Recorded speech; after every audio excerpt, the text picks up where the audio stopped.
Time and adversity are like a huge blade. They cut through the old and new civilizations. And now in this wasteland, human civilization survives. Huge fortress walls have been erected, but order continues to erode. There was a lot of human technology before the disaster. So why is it all gone now? Why is the whole legacy of the past civilization gone? Of course, there is no way that absolutely everything could disappear. These technologies, like firearms that are far more powerful than they appear at first glance, are in the hands of the few inside these high walls. When disaster strikes, survival is a prerequisite. This new world is filled with danger and cruelty. Everyone who lives outside the wall inevitably comes face to face with the breath of death. But also of those who live inside, not everyone knows peace and satiety. Now, as in ancient times, people must risk their lives to gain sustenance and earn from fate the right to live. What for them outside the walls is their first weapon in the face of danger? What can they counter the inevitable painful demise from the clutches of the creatures that have filled this world and from the deadly hunger that has swept over the human race like a wave? Do you wish to unlock your shackles? The forest outside the wall. The time is nearing evening. The simplest game trap with bait inside is placed on the ground. Bad luck. Before the prey arrived, it rained acid rain. If this guy doesn't bring any prey today, he and Liu Yuan will starve to death. Even an ordinary sparrow will do. At that moment, high in the air, the hunter heard the wing flapping of a large bird. Oh, great! The sparrow has really flown in. Compared to before the disaster, the sparrows have been greatly transformed by various mutations. Now they look more like crows. However, because there are no longer any survivors of the catastrophe, the name of the bird remains the same. Suddenly, a bird flying in the sky noticed a human silhouette below it, standing motionless in place. At the same second, the sparrow changed its direction of flight and rushed towards the silhouette at a great speed. Noticing that the bird had detected him and was heading for him, the guy snapped out of his seat. The sparrow swept its sharp claws past the young man as he managed to bounce and dodge the attack. Running up to the trap he had recently constructed, he immediately grabbed the cast iron ladle designed for catching game in his hand. Taking the weapon in his left hand, the guy turned to face the bird of prey and rolled on his feet on the slippery ground for a couple of meters by inertia. The sparrow immediately flapped its wings and pounced on the young man like an arrow.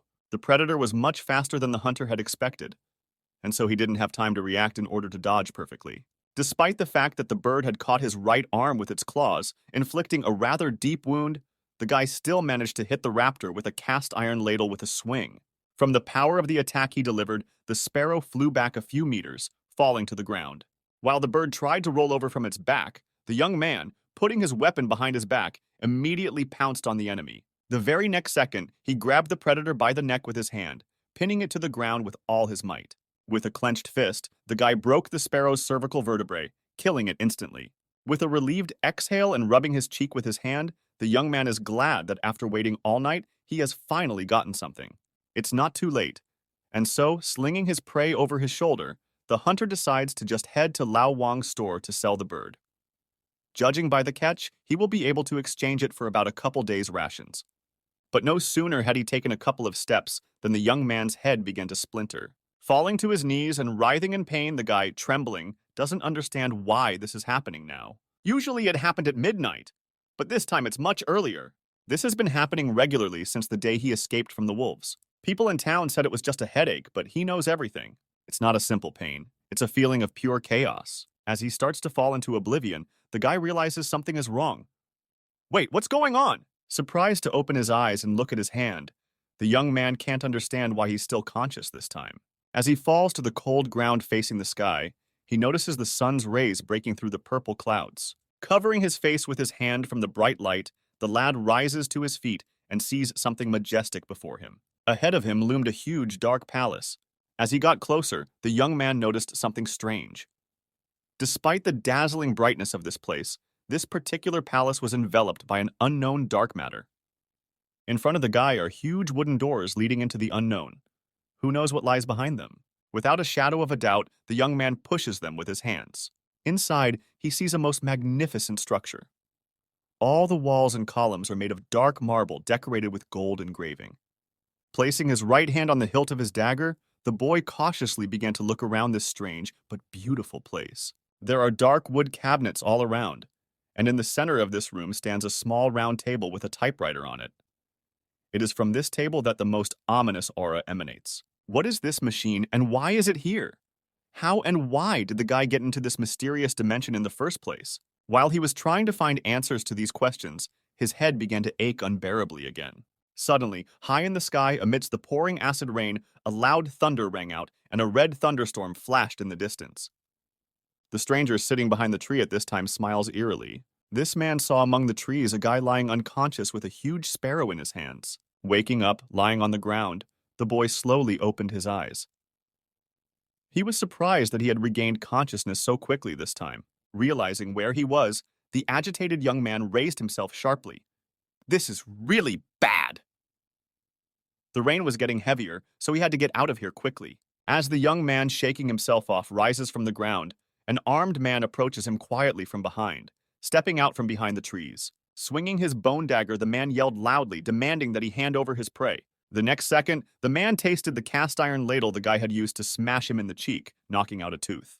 As the guy runs away from the scene, covering his head from the rain with a bucket, the man holding his cheek doesn't understand how this happened. Why was he the victim? What has this dude been through? He's so strong and his movements are so fast. Suddenly, a window with a task popped up in front of the fleeing young man. An unknown force demanded that the loot be handed over to a stranger. As he tries to figure out what the hell is going on, he stares at the strange apparition in bewilderment. Nothing like this had ever appeared in front of his face before. The poor man, who recently received a severe blow to the face, is holding his cheek as he tries to hold back his tears. The moment the thunderstorm flashed, he turned around and saw a monster with a cast iron ladle standing right in front of him, bloodthirstily staring at him. While the victim is screaming hysterically, the friendly guy, holding out the dead bird to him, wonders if the man needs that sparrow. Sobbing with fear and looking at him questioningly, the frightened man shouts that he really wants that bird. "Here you go." Shoving the sparrow into his hands, the boy muttered grudgingly. The delighted man, no longer holding back tears of joy, stares enchanted at the bird in his hands. A window popped up in front of the young man standing next to him. An unknown force informed him that the task had been completed. At that second, in another dimension where the dark palace is located, a piece of white paper flies towards the table standing in the center. As it flew up to him, the paper itself fit into the lectern of the typewriter, securely locked there. The machine immediately printed a test on the sheet. It said that for completing the task, the guy was rewarded with a basic skill copying scroll that allowed him to learn other people's abilities. After reading the same thing in the window hanging in front of him, he wonders what the skill could mean. Could the guy really use it to learn other people's skills? Such as hunting? Or maybe survival? The man sitting next to him interrupts his musings. Taking the boy by his cloak, he tearfully thanks him and marvels at what a good man he is. Turning his attention back to him, the guy took a strange look at what he was holding in his hands. "No way! You'll never get it even if you want it!" he shouted, snatching the sparrow from the hands of the petrified man. In the next shot, the guy is already running off into the trading city with the loot on his shoulder, leaving the dazed man behind to fend for himself. Holy shit! What kind of person are you? This world is definitely going down the drain. A couple of hours later, a guy leisurely approaches the settlement, carrying a huge sparrow on his shoulder. There is a majestic wall with a small market town in front of it. The people living in the small settlement in front of the city wall live poor like most other people in the world. After entering this town, the young man still continues to walk slowly, unhurriedly, to the merchant's shop. A crowd of stout men watch enviously as the guy arrives with a good catch. The gray-haired man, whispering in his bald comrade's ear, remarks that this kid has come in with the loot again. As he passed them, the young man put his hand on the hilt of his dagger, preparing to stab his assailant if necessary. As they get closer to each other, incredible tension begins to build. People are willing to kill each other for food in this world. That's why strength is almost the only way to survive. Noticing the man looking at his prey, the boy glared at him with disdain in his eyes. Just as the gray-haired man decided to start a fight with the brat, he was grabbed from behind by a bald comrade by the shoulder. He asks the man to forget about it and not to contact him. The guy passes on without conflict while the two men stare at him embitteredly. No one dares to go near that young man. He's sick in the head. Once past this tense situation, the hunter walks deep into the settlement. Turning in one of the alleys, he enters a merchant's shop. Throwing the sparrow on the counter with a clatter, the lad asks the merchant how much he would give for the carcass. The frightened merchant asks the young man to be careful. The man asks from now on not to throw his prey so carelessly on such expensive glass. The guy gave the merchant an irritated glance and tisked unhappily. While the merchant weighed the bird, the young man wandered around the shop with not much interest and looked at the assortment. Putting the weights on the scale, the merchant finally learned the final weight of the sparrow. After drawing Xiao Su's attention, the merchant told the hunter that the weight of the prey was 3 kilograms and 600 grams. Taking the bills in his hands, the man, under Xiao Su's surprised gaze, begins to run his fingers over them at lightning speed. Finished, the vendor says that market prices are good now. Sparrows are 200 a kilo, so that makes a total of 700. The irritated young man immediately says it's too little too late. Adjusting his glasses, the merchant looks at the boy unhappily. With one deft move, moving the knuckle count, the man says the maximum he can give for this bird is only 800. There really isn't enough meat in the barrage, but everything has a price, and they have to live by the rules. Suddenly slipping his fingers between the knuckles of the bill and pressing them against the rack, the irritated hunter explains that it's almost winter, and sparrows are scarce these days. Below 900 is out of the question. The stubborn merchant folded his arms and shook his head, unwilling to agree to such unfavorable terms. A second later, Xiao Su is already on the doorstep of the shop, preparing to go outside. The dumbfounded merchant asks the guy where he's going. In response, the hunter explained that he was going to go to Old Li and ask him for his price. Blocking his way, the man asks the guy to wait a bit. Maybe they can come to an agreement. The merchant kindly asks how much he wants to sell the bird for. Xiao Su looks at him blankly and says he'll find out the price first, and then they'll get back to it. Didn't you just say 900? 900 is 900. You don't want to delay Liu Yuan's tuition fees. With a friendly smile, the merchant agreed. He didn't say this to the young man, but the whole thing is that someone from behind the wall came to him today to buy a game. He can't let Old Li take advantage of that. Frozen in place and holding the sparrow in his hand, Xiao Su asked the man what he said at the end. You don't want to delay, right? Having said that, the broadly smiling merchant fell silent. Looking at him emotionlessly, the guy asked his interlocutor to continue. Sweating with nerves, the merchant once again asked the young man what his price was. 1,200, Xiao Su said slyly, squeezing the dead sparrow in his hand contentedly. He demanded the man answer only yes or no. If not, he would go to Old Li. A couple minutes later, the merchant was already counting out bills to pay the well-deserved fee for the goods. After counting to 1,198, the merchant noticed that he had run out of bills. Crumpling them in his hands irritably, the man gives the money to Qiaos, explaining that it's all he has. After turning around and counting the money, the satisfied guy tells the man not to worry. As the sobbing merchant breathes his last breath, Xiaosu explains that he can return the money tomorrow. Holding the bills in his hands, the young man notices something interesting in the assortment. Pointing his finger at the annoyed merchant's head, the guy asks to get the jacket hanging on top. It's just right for Liu Yuan. The merchant, folding the jacket neatly, asks Xiaosu if he would like to buy one for himself. He knows the price. It would only cost 490 for him. The worried man explains that he doesn't carry jackets that often, so if the guy doesn't buy one now, he might get sick in the winter. Saying that he wasn't cold, the young man asked how much the anti-inflammatory drugs cost. The seller explained that one capsule costs 210. This medicine is taken for 3 consecutive days. He could give 3 capsules to Qiaosu for 620. He would also give him 1 dose of iodine as a gift. Looking at his wound left by the sparrow, the boy asked the merchant to forget about it. There are usually no inflammations in winter. After giving the jacket to Xiaos, the man asks the next time he catches a sparrow not to kill it. There are noble people outside the wall who want to keep it for fun. The boy agrees, but warns that it will be more expensive. Early evening, the hut where Xiaosu lives. Pulling back the curtain, the guy steps inside. Upon entering the hut, the young man greets his younger brother, writing something in a notebook. The boy is very happy that his brother is finally back from hunting. Taking a seat next to him, Xiaosu asks his little brother how his homework is going. Yuan replies that everything is fine. However, he feels that listening to the school teacher is not as useful as following his brother on a hunt. The boy asks the brooding fellow when he can watch him on the hunt. Without looking him in the eye, Xiaosu explains that he could be killed at any moment while hunting. Wouldn't it be better for him to go to school and study physics and chemistry than to hunt? Knowledge is the most important thing.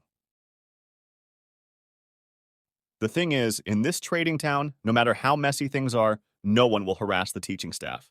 Resting his hand on the ground and slowly standing up, the guy thinks it's a shame that teaching costs so much.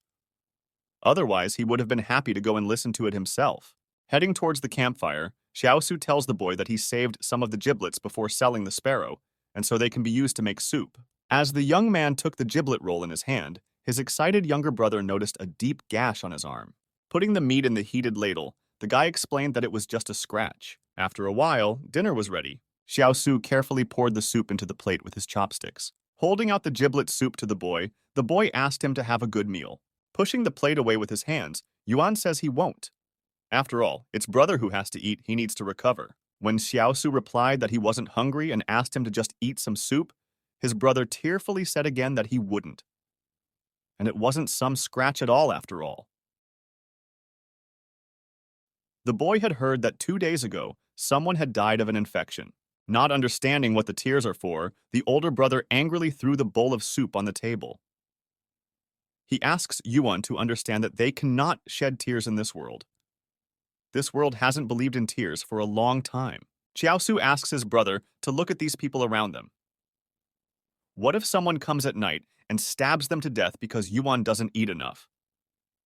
The guy sent him to school because the boy has an aptitude for it, and if he does well in school, he won't have to go into the wasteland early in the morning to earn a living as a young man. After these words, the younger brother sat down resentfully at the table with his head down over his bowl of soup. Trying to hold back tears, Yuan began to eat the giblets with his chopsticks. Patting his frustrated brother on the head, Xiaosu observes that usually when they go out together, the boy is pretty darn smart and cunning. But as soon as they get home, he acts like a crybaby.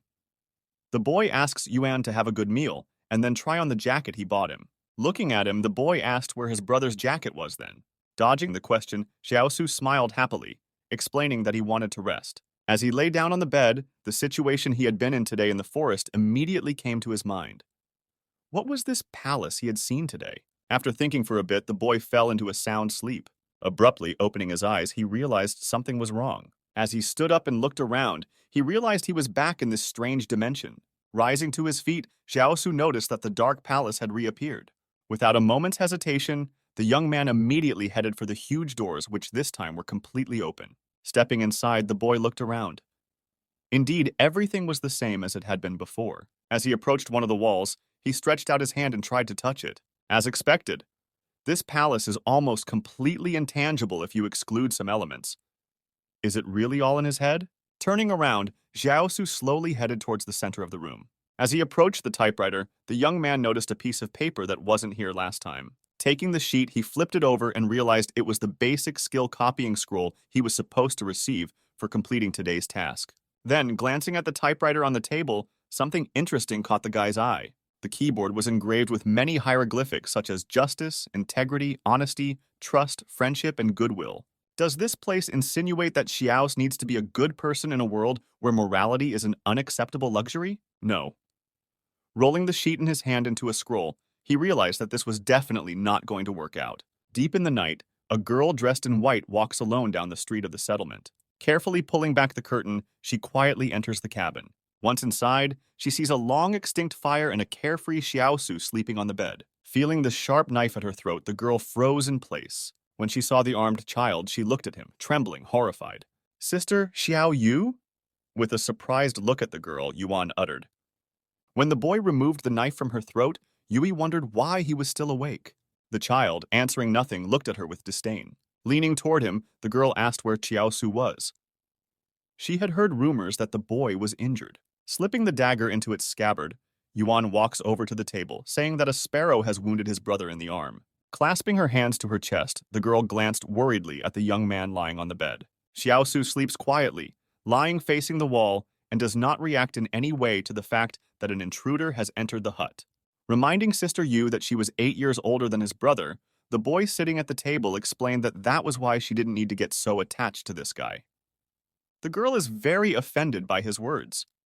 After all, she thinks of them as brothers. Unable to find the words to answer her, the child simply turned away grudgingly. Still standing on the doorstep, the girl says it's time for her to go home and asks Yuan to tell her brother that she stopped by when he wakes up. Yui then turned around and walked out of the hut. When the boy lost sight of her, He rose from the table and headed for the exit as well. Sitting down on the threshold of the house, Yuan took out a dagger from its sheath and began to observe everything going on around him. Don't constantly bully Sister Xiao Yu. She's having a hard time as it is. A voice came from the hut. Glancing at his brother who had risen from the bed, Yuan explained that this girl was not clean. He saw her smoking the other day. Cigarettes are only given out in factories outside the walls. Maybe she got it from some savage. It seems to him that she got close to Chaosu because the latter could always hit prey when hunting. Who's clean? The boy said, chagrined. After getting out of bed, the young man explains to his brother that if one wants to survive in this world, he cannot stay pure. It's all imposed by life. He asks the boy to just keep his distance with her, not bully her. When his older brother approached him, Yuan agreed. While Xiaosu takes a seat next to him, the boy asks his brother why he is awake. Can't he really sleep? Looking up at the starry sky, the young man explains that he has a lot to think about. He tells Yuan that maybe he has some abilities too. He's not quite sure about that yet. He'll have to try it later to be sure. After these words, he fell silent and looked thoughtfully at the night sky. In the city, they say that some people have special abilities, but he didn't believe it before. Only after meeting Liu Yuan did the guy believe it a little. The day they went hunting together, the boy wished with all his might to strike his prey. As it is, its ability is luck. However, having made a wish, the opposite effect will follow, and there will always be some minor illness or calamity. The younger brother sitting next to him points to the sky and shows Xiaosu the shooting stars. An odd number of stars fell that night. Taking the boy's hands in his own, the boy asked him not to make any wishes. It might come true again. Continuing to look at the firmament, Yuan asks his older brother why the shooting stars are flying so fast. What if someone is too late to make a wish? Putting his hands behind the back of his head, Xiaosu said that there's nothing to think about. They fly fast because they don't want to hear any wishes. The next day, rural school. The teacher standing at the blackboard says that the next topic of the lesson will be about technology in the age of civilization. Holding a book in his hand, he asks the students if they know what the term technology means. While his classmates are chatting, Yuan, yawning, replies that he doesn't know that. The annoyed teacher asks them to be quiet and listen carefully. Xiaosu watches the lesson with interest from the window. Leafing through the book, the teacher is going to explain to the children by example what technology is. As the lesson came to an end, everyone in the class fell silent when they saw someone's head sticking out of the window. The teacher closed the book with a slam. A man announces lunch break, advising the students to go home and eat. Immediately after these words, he abruptly shifted his gaze to the window. But Xiaosu was already gone. Standing against the wall of the school, the boy noticed a teacher approaching him. Standing in front of him, the man said that from this day forward, Xiaosu could stand and listen to the lesson by the door. However, he was not allowed to enter the classroom. Admiring such generosity, the young man bowed to him. Raising his head, the boy smiled happily and thanked the instructor. Food cooked in a cast-iron cauldron is ready. Having poured soup from this cauldron into his bowl, the teacher blows gently on it so as not to burn himself. At this moment, Xiaosu holds out a cigarette to the man, thanking him once again for letting him stand at the door and listen to the lesson. When the surprised instructor accepted the gift, the boy added that the man had allowed him to listen to the lesson at the door, and so he had to show his appreciation since he hadn't paid the tuition. Taking out a small box, the teacher lit a match. Inhaling the cigarette smoke, the man leaned against the wall of his school in satisfaction. Smoking a cigarette, the teacher remarks that, in their troubled times, there aren't many students who listen as attentively as Xiaosu. He asks the boy why he enjoys attending class so much. The young man thoughtfully explains that learning something new is never a bad thing. Also, teachers are the most respected in this troubled world. Pointing his finger at the vegetable garden, the boy says that no one would dare steal, for example, the vegetables in the teacher's yard. And even though they grow right here. That statement made the man cough. Turning to him, Xiaosu says that he has been bothered by one question for a long time. With a glance at him, the instructor asks him not to be shy and to ask. The kid reminds the teacher of what he said in the last class. Before the disaster, there was a lot of technology available to mankind, right? But why did it all disappear? Lack of offspring, the interlocutor replied briefly, exhaling another puff of cigarette smoke. Since the catastrophe period, humanity was lucky enough to survive. They just didn't have time to worry about learning. A surprised Xiaosu remarks that it was always possible to retain some information, wasn't it? It couldn't be that absolutely everything could just pick up and disappear. Nodding sadly, the teacher said that the boy was indeed right, except that this information is in the hands of a few, and these people are behind this high wall separating them from the wastelands and the rest of the dangerous world. An indignant Xiaosu asks the man why then people don't tear down that wall. Most beasts are afraid to attack a group of humans, and as long as they live together, even without this wall, the wolves wouldn't dare to make a move. Not to mention that destroying the wall would allow a lot of technology to be released so that civilization could be rebuilt. The teacher explains to the young man that as long as there is danger in the wasteland, the stragglers will live at the wall of refuge. There will be plenty of cheap labor at the wall, and the consortium behind the wall will keep it from collapsing. How can stakeholders behind the wall abandon this natural class barrier? Putting out the cigarette with his fingers, the man decides to leave the half to smoke next time. When the teacher said it was time for them to go to class, he noticed that the guy immediately blocked his view from view, so the teacher could safely hide his cigarette. After buttoning his jacket, the teacher said that he would go and change his clothes, because his clothes smelled like smoke. It wouldn't be good if the students could smell it. Standing behind him, Xiaosu noticed that the man didn't really care about it when the guy just inhaled that smoke. The teacher didn't even tell him to step aside. At that moment, an unknown force announces the beginning of a new task. The pursuit of knowledge is never easy, but what you learn, you will teach in the future. A few minutes later, upon entering the classroom, the teacher went straight to his workstation. When all the disciples had settled into their seats, they saw Xiaosu standing on the doorstep. Coughing a little, the teacher tells his students that this afternoon will be a survival lesson. He warns the children not to think that danger is far away. Their parents are protecting them now, but when they become adults, they will have to learn to protect themselves. After a few minutes of the lesson, the instructor moves on to another topic and suggests talking about what to do if you encounter a wolf pack in the wild. Pointing his finger at one of the students, he asks him to tell him what he should do when he encounters wolves in the wild. The surprised Xiaosu, still standing on the threshold, gestures to ask if it was him who was just asked. Thoughtfully lowering his head, unless you're really lucky enough to encounter wolves in the wild, the guy advises trying to pick an upland area. When the young man said about the high ground with an open view and a tailwind, the teacher nodded contentedly. A place like this would be a wonderful cemetery for you, and all according to feng shui, shouted Xiaosu joyfully, showing a thumbs up. The teacher skewed in surprise at such a strange and pessimistic answer. After these words, there was a sepulchral silence in the classroom, and everyone present looked at the boy with shame. As he stands there, the young man can't understand why the task was not completed. He didn't seem to have taught him anything wrong. Trying to dilute the atmosphere, the teacher coughed a little. Realizing that the man was waiting for an explanation from him, Xiaosu continued speaking. He explained to the teacher that he had probably never seen a wolf, let alone a pack. Even with one wolf, there was little chance of survival, so it was better to find a good place for a grave right away. Astonished at such a statement of thought and his experience, the man looked in surprise at the guy standing in the aisle. From then on, he allowed the young man to sit in the classroom and listen to the lessons. However, from now on, the survival lessons would be taught by Xiaosu himself. Looking at him admiringly, the boy thanked the teacher for the opportunity. At the same moment, the assignment given out recently ended. As a reward for completing the task, an unknown force gave the guy 1 unit of strength. Looking at his arm, Xiaosu actually felt an increase in muscle strength. It seems that the palace is not just a figment of his imagination. It really does have a special power. The strength value of an adult male was 3 units.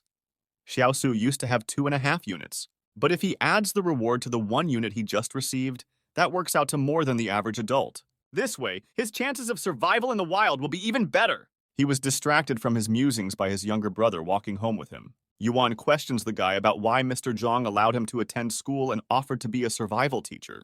Maybe he wants to make Xiaosu his successor? Upon reflection, the guy replies that it's unlikely. Most likely, this man just doesn't have enough cigarettes. While his brother stares at him incomprehensibly, Xiaosu leans over to him and explains that being a teacher is not a bad thing.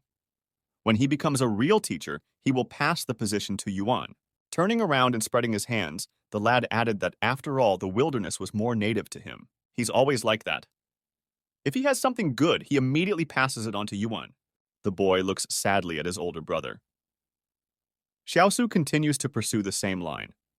He explains to Yuan that it is good to be a teacher and that he must study hard and develop himself every day to become a worthy and intelligent person in the future. Noticing his brother lagging behind, the guy turned around and asked what was wrong. Holding out his little brother's hand, he asked him to keep up. Running up to the young man, the boy apologized and said he was on his way. Holding hands, they headed home together. Walking to their hut, the two pass a crowd of armed men who have come out from behind the wall and are heading into the wasteland. One man, nonchalantly pacing beside his companion, resents being asked to go to Mount Jing, even though he wanted to take a few days of vacation. With a glance at them, Xiaosu realized that these people were mercenaries. The man walking next to the disgruntled man says that they should first run into the merchant Wang and try to find someone who can show them the way. So they're going to Jing Mountain? This group of mercenaries from behind the wall don't have enough combat experience. Isn't it just suicide to rush into the wasteland like this? Trying to ignore them, Xiaosu walks further, passing by the armed girl. When she was behind him, the guy turned around dumbfounded. This girl, she gives off the vibe of a wild beast of the wasteland. Looking after them, Yuan asks his older brother if he thinks Merchant Wang would recommend him as a guide. Everyone in the market town knows that the guy is familiar with the wilderness. Xiaosu explains indifferently that one can usually enter the Jing Mountain area on one's own 2 feet and leave with one's feet forward. Whoever wants to go, let them go. But the young man won't go. There is something strange about this group of people, and so it is best to avoid them. Late afternoon, commercial city in front of the wall. Pulling back the curtain, Xiaosu and his younger brother walked back to the hut together. Concerned, Yuan asks the guy how his arm is. Is it okay? Turning around, the young man says that everything is fine, but the worried brother asks him not to lie to him. He noticed even yesterday how Xiaosu was trying to hold on through strength. Relaxedly stretching, the boy asks his younger brother not to worry. He's not going to play with his life. Did this Ren Xiaosu really escape from the wolves alive? A puzzled voice from outside suddenly said. Hearing this not far from their home, the brothers turned around abruptly.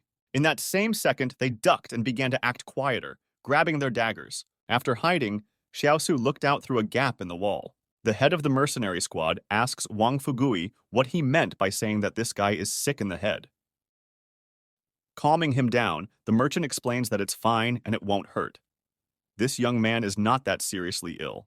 Here they are already at the place. This peddler Wang had actually brought this group of mercenaries to his house and decided to set Xiaosu up with these people. As he approached the entrance, the merchant asked the guy to step out, saying he had guests. A tense Yuan asks his brother what he should do now. Xiaosu asks him to stay home while the young man himself goes outside to solve the problem. Hanging a cast-iron ladle behind his back and then pulling back the curtain, the enraged guy walks out to the uninvited guests. Congratulations, Mr. Wang. Your father and son are safe. 6 kilograms and 600 grams, he shouted, suddenly grabbing the merchant's hands. To be smart is to pretend to be dumb in time. Without realizing what just happened, everyone in the room stares at the weirdo in a daze. One of the mercenaries asks Wang Fugui what kind of father and son this guy is talking about. Maybe he meant capital and interest? After realizing that this was some nonsense, he yelled at the merchant, saying that this schizo was definitely sick.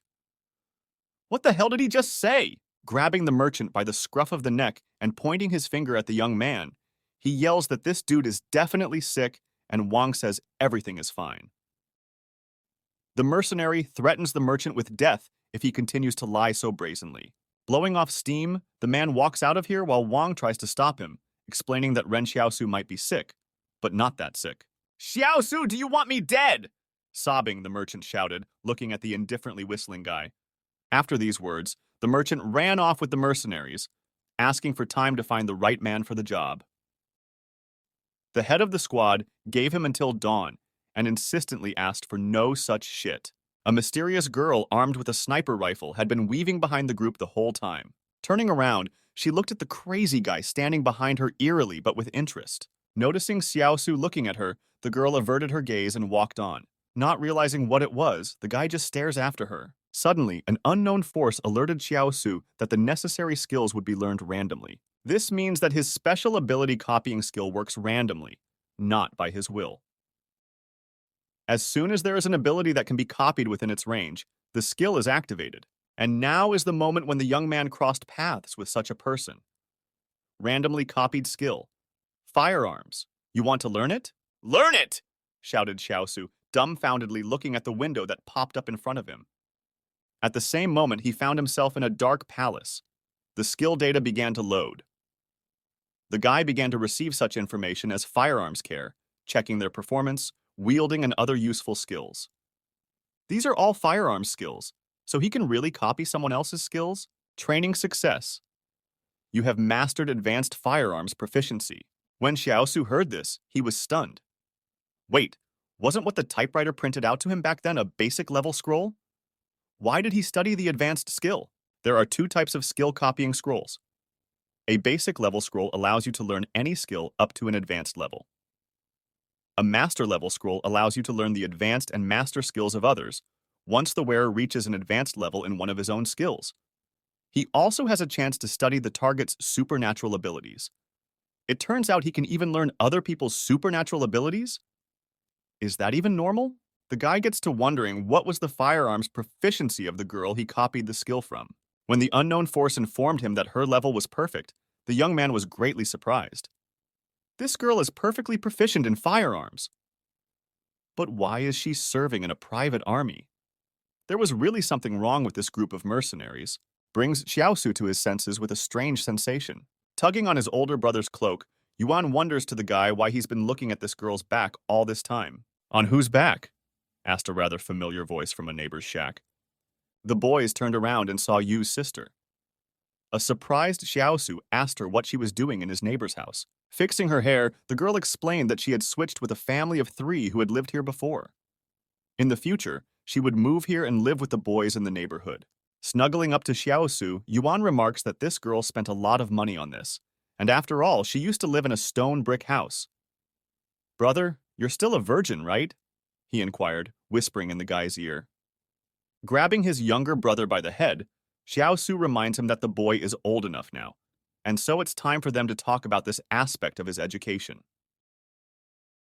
A perplexed Yuan doesn't refuse and allows the boy to ask him about it if he doesn't know something. Still holding that little guy by the head, Xiaosu bids the girl a friendly goodbye and walks into the hut. The boy tells his younger brother not to talk about it anymore. They are barely afloat right now, so there's no need to try to connect them to Sister Yu. But at that moment, the young man notices something unusual. Yuan, pointing his finger under the chair, notices that there are 2 potatoes and what looks like pills hidden there. It's probably to treat an arm injury. Taking the jar of medicine in his hand, Xiaosu confirms that it is indeed an anti-inflammatory drug. He reminds his little brother how last year he had a run-in with the wolves and was injured. That time, too, someone had secretly planted some pills on them to keep him alive. The place where the pills were planted is exactly as it is now. He was trying to find this man. Yuan remarks that it couldn't have been Sister Yu who did this. After all, she didn't know about his injury last year. At that moment, a woman's scream was heard outside. Grabbing the girl's hand, the stranger, congratulating her on her housewarming, holds out a cigarette to her. A startled Xiao Yu says she won't do this kind of thing again. After starting to tear her clothes off, the man laughingly shouts that she will have nothing to eat and drink if she doesn't do such things. And who will give her cigarettes to feed her addiction? Realizing where this situation was going, Xiaosu immediately jumped out of the hut into the street. An unknown force has given him a mission again. The purpose of this new mission is to help. The irritated guy mused aloud that even without this assignment, he would have helped. In the same second, the young man snapped out of his seat and pounced on the pervert, pulling out a dagger from behind his back. The surprised man looked fearfully at his opponent attacking him. With a sly smirk, the bastard can't believe the little kid with the bone knife wants to stab him. In one motion, the man pulled a sharp sword from its sheath and held it out in front of him, showing that it was made of iron. But while he was flaunting his iron sword, Xiaosu had already run up to him and chopped his weapon in half with a sharp movement, also breaking his dagger. "How is this possible?" shouted the dumbfounded pervert, looking at the stump of his metal sword. At that moment, the guy threw his broken bone knife out of his hand. Abruptly grabbing the man's hand in which he was holding the broken sword, Xiaosu delivered a lightning-fast punch with his second fist into his ribs. While his opponent is trying to recover from last night's attack, the cold-blooded guy runs behind his back without letting go of his hand. Not a moment later, the young man had his arm around his enemy and grabbed the man's head, sealing him face down into the ground with all his might. Somehow remaining conscious after such a blow, the pervert can't understand how this brat can be so strong at his age. Pinning the bastard to the ground, the young man asks Sister Yu who it is. The frightened girl said that the man was a foreman at a coal mine. A man was stabbed alive in a shopping town last night, and this man has claimed responsibility for it. Turns out that poor guy had a habit of saving money, and so it turned out that he owed the casino, and so this pervert decided to finish him off. The angered Xiao Su picked up a severed pointed piece of metal from the ground.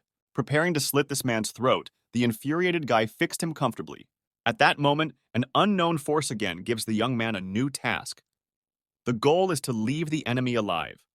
With a sharp movement, Xiaosu ripped open the flesh of the man, writhing in agony, inflicting a deep wound in the kidney area. Getting to his feet, the guy explained to the man that he had about 3 minutes to spare.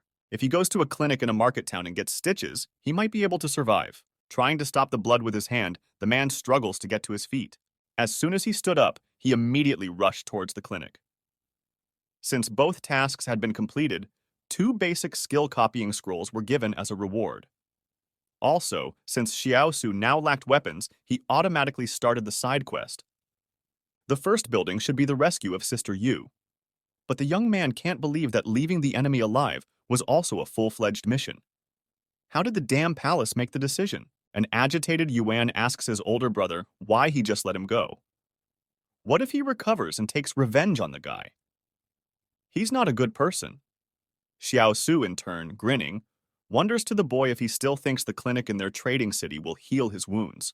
With a relieved exhale, Yuan was glad to see his brother so ruthless. Looking at the ground, Xiaosu noticed the wreckage of his knife. Raising the hilt, the guy glanced at the girl standing nearby. The frightened Sister Yu with the torn dress is still trying to forget the recent attack. "Can you quit smoking?" Looking at her, the young man inquired. Grateful for the rescue, the girl began nodding her head vigorously. Xiaosu explains that these cigarettes are not highly addictive, but as he knows, they put addictive poppy seeds in them. Stabbing a broken dagger into the ground, he tells her that the merchant Wang had told him that the proportion of poppies there was very small. That is why a girl can quit smoking if she wants to. But I want to make something clear. Even though I'm very handsome, it's impossible between us, Xiaosu dazzlingly says, while holding his head and praising himself. Not realizing what it was just now, Sister Yu froze in place. Looking at the guy still standing in that ridiculous pose, the girl calmly mouthed that she was treating him like a brother. "Ha ha ha ha, that's it, how embarrassing!" The young man laughed awkwardly, rubbing the back of his head. Grabbing his little brother and running back to the cabin, he accused him that it was because of his foolish talk. Looking after them, Sister Yu smiled and laughed. That night, Xiaosu once again found himself in a strange, dark palace.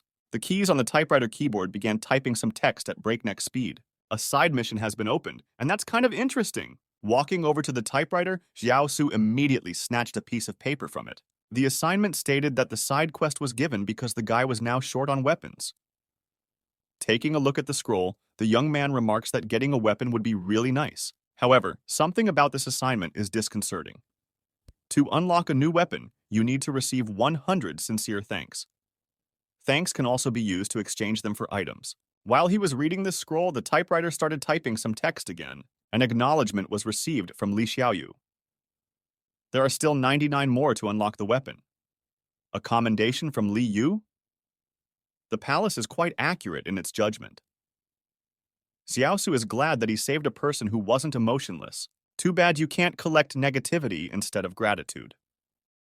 In a few minutes, the whole town would have been filled with negativity towards the guy. It is deep in the night. Yuan sits at the table, guarding his brother's sound sleep. "Liu Yuan, say thank you to me!" Xiaosu suddenly shouted, jumping off the bed. The boy sitting in class is dumbfounded and asks what happened to his brother. So suddenly he was a little frightened.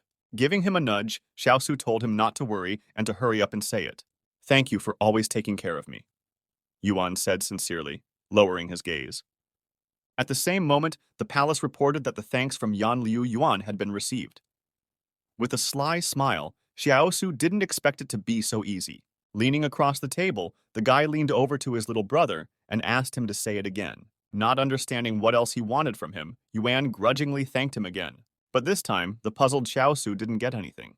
Pointing his finger at his younger brother, he accused the boy of not being sincere when he said it.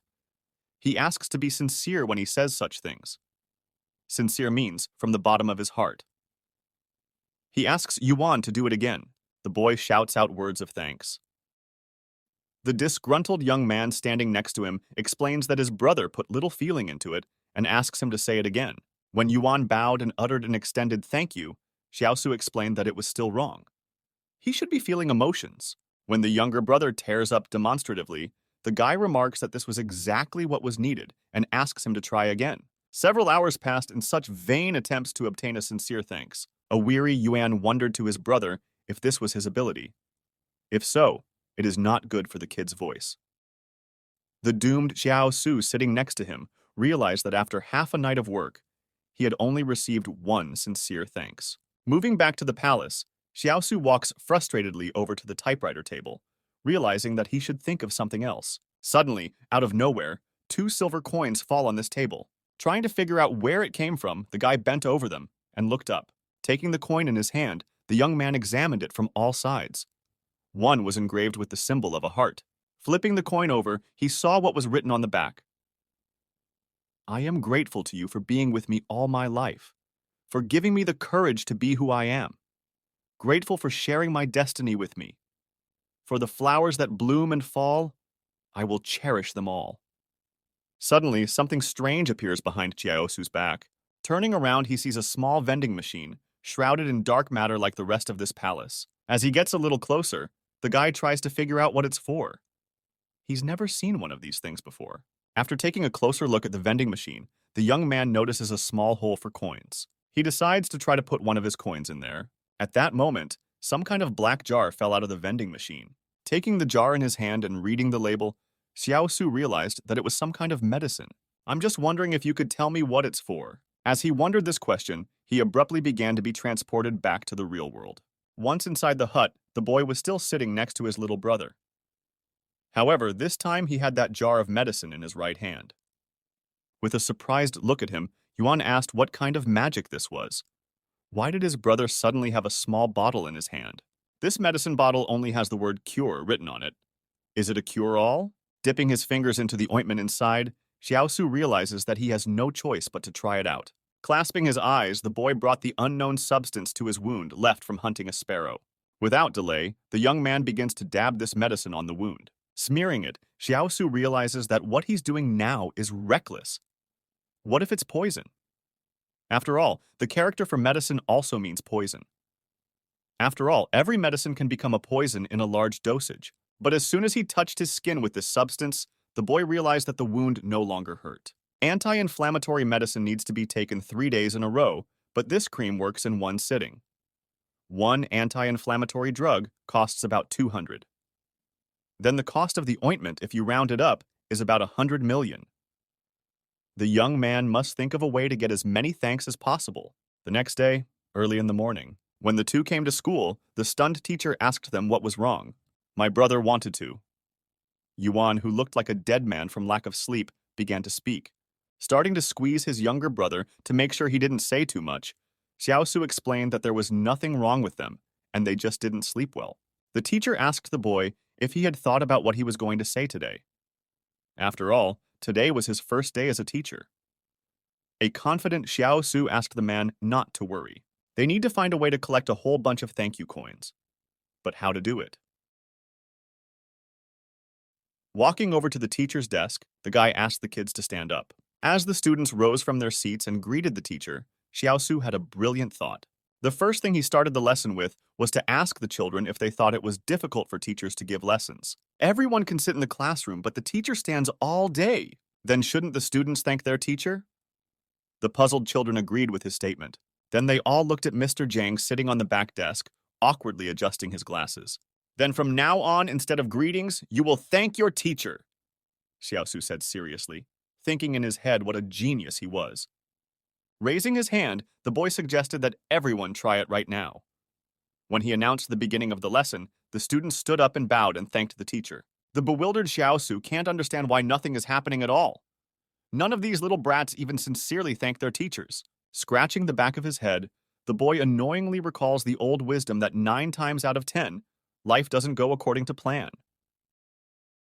Now that it's turned out this way, he'll have to think of something else. Evening came. Drawing something on the blackboard with chalk, Xiao Su is still leading the lesson, explaining that today they will talk about basic wilderness survival skills. The students look at him annoyed because this dude talks too much and still hasn't finished the lesson. At this time, the teacher tells them that rabbits in the wild don't attack people, but they are about as tall as a man's shin and have great strength. When Xiao Su asks to be more careful in the wasteland, one of the students interrupts him. Raising his hand, the boy reminds the young man that the sun is already setting. If the teacher doesn't finish, it will be dark outside, and it will not be safe to go home. Agreeing that safety was paramount, Xiaosu concluded the lesson. The students thanked the teacher again and immediately ran out of the school in a crowd. At this moment, in the dimension where the palace was located, a few coins fell on the table. The delighted fellow was happy to see his efforts paying off. Because of such a long lesson, the students are grateful to him. He is so touched. Walking home with his older brother, Yuan asks him in the future not to further delay lessons like this. An indignant Xiaosu objects, saying that he's willing to give his life to education. What's wrong with sticking around a little longer? Looking at him irritably, his younger brother says that the boy can't go on like this. He will ruin the youth of this country. Xiaosu smacks his brother on the head with the palm of his hand and tells him that he doesn't understand. He still believes that the coins he received are the sincere gratitude of the disciples. Ignoring his brother's ramblings, Yuan, pointing his finger, asks him to look over there. The group of mercenaries that had recently come to their hut at night was walking in front of them. Apparently, they've managed to find a guide. Isn't that old man Liu? Wang, the merchant standing next to him, interrupted him with a disgruntled cough. You heartless little wolf, I recommended you such a good job. I'm surprised you didn't take it, the man said, adjusting his glasses. Xiaosu asked the merchant how he knew that this job would be really good. The merchant observes that the boy seems to be ill-informed. There are poor and noble people living behind those walls, but the poor can't get out of there. These mercenaries who have free access outside the asylum must be noble people. After thinking about it, Xiaosu realized that this high wall seemed to be blocking not only the people outside, but also the people inside. Those inside the walls have a hard time getting out, but those outside are desperate to get in by any means necessary. Tapping the pensive lad on the back, Merchant Wang adds that he has heard from their staff that they are looking for a good guide from the trading city to take him behind the wall so they can utilize his services. Smiling, he asks the young man when else he had such a great opportunity. Yuan asks his brother why he shouldn't talk to those guys in the group again. Xiaosu is much better than that old man Liu. Turning around unhappily, the young man tells the boy to call it a day and tells him to just go home. Walking further down the street, the boys notice Sister Yu standing nearby. The indignant girl tells the man that those earrings are worth a lot of money, and he can't give her so little money for them. When Xiaosu approached her, he put some bills in her hand, explaining that she did not need to sell anything. He would pay for the 3 anti-inflammatory pills she had brought him. While the girl tries to understand what this means, the young man explains that he was going to buy the medicine anyway, so his sister can take the money. He does not reject her kindness, but in the future, they should not be so polite to each other. If it wasn't for the medicine she gave him then, the guy would probably have died. He asks Yui not to worry. Punching himself in the chest, Xiaosu promised that now, as long as he had meat, he would make sure she had soup. Yuan walked over to his foolish brother and whispered in his ear that he had misspoken. Meat is usually eaten with soup. How come while the guy is eating meat, Sister Yu is eating soup? Besides, they don't have meat at home right now. Agreeing with his point of view, Xiaosu asked to be allowed to say differently. In the future, if I have a full bowl of soup, you'll always have a basin to wash it in, the young man said suddenly, pointing a finger at the girl while his junior watched in embarrassment. Smiling happily, Sister Yu agreed. Then from now on, she would do his dishes and laundry for him. At this point, desperate, the woman fell to her knees asking the doctor to help his family. Kneeling on her knees, she says their family can't survive without a medic. Looking at her with disdain, the doctor can't understand the point of going to the doctor if they can't afford it. At the same moment, walking back into his room, the man slammed the door in front of the doomed woman. Xiaosu asks Liu Yuan to remember this. In front of him is their reality. Noticing that acid rain is approaching, the guy suggests his brother hurry home. As they both ran into the hut, Yuan remarked that it seemed to be very easy for doctors to get thanked. They kept thanking the old doctor when he was still here. It's just a pity Xiaosu doesn't know anything about medicine. When he looked away, he asked what kind of nonsense his brother was talking about. Suddenly it hit him. Wait a minute. He may not know how to heal, but he can learn. If he becomes a doctor, he can make money and accept thanks. That's like 2 birds with 1 stone. Early the next morning, a market town. Sitting against the wall, Xiaosu doesn't know what time the clinic usually opens, but it wouldn't be unreasonable to come early. It's been a long time. It's 2 o'clock in the afternoon. Isn't it about time he opened up? Suddenly, the front door of the clinic opened. Stepping outside, the doctor stretched and yawned. Glancing to his right, he was stunned at what he saw.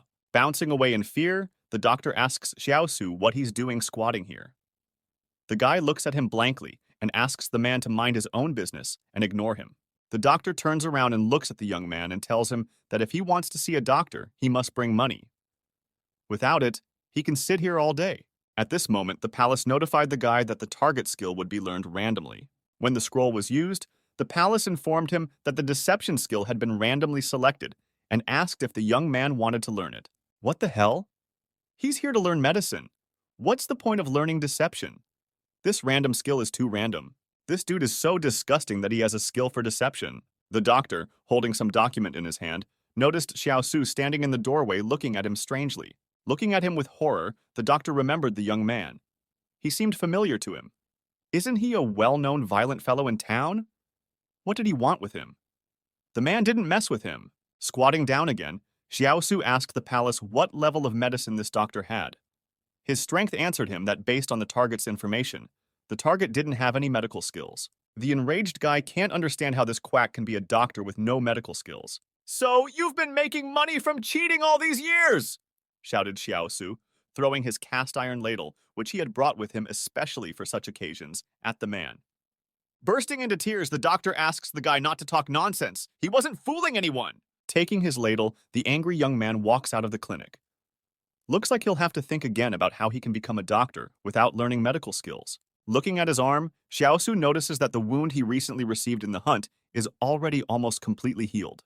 That's right! He can heal cuts with that cream! Walking into his house, Xiaosu notices Sister Yu and asks what she's doing here. The girl explained that she saw that the clothes the guy was wearing were torn, and so she came to mend him. Walking over to his younger brother, holding a bowl, the young man asked what it was in his hands.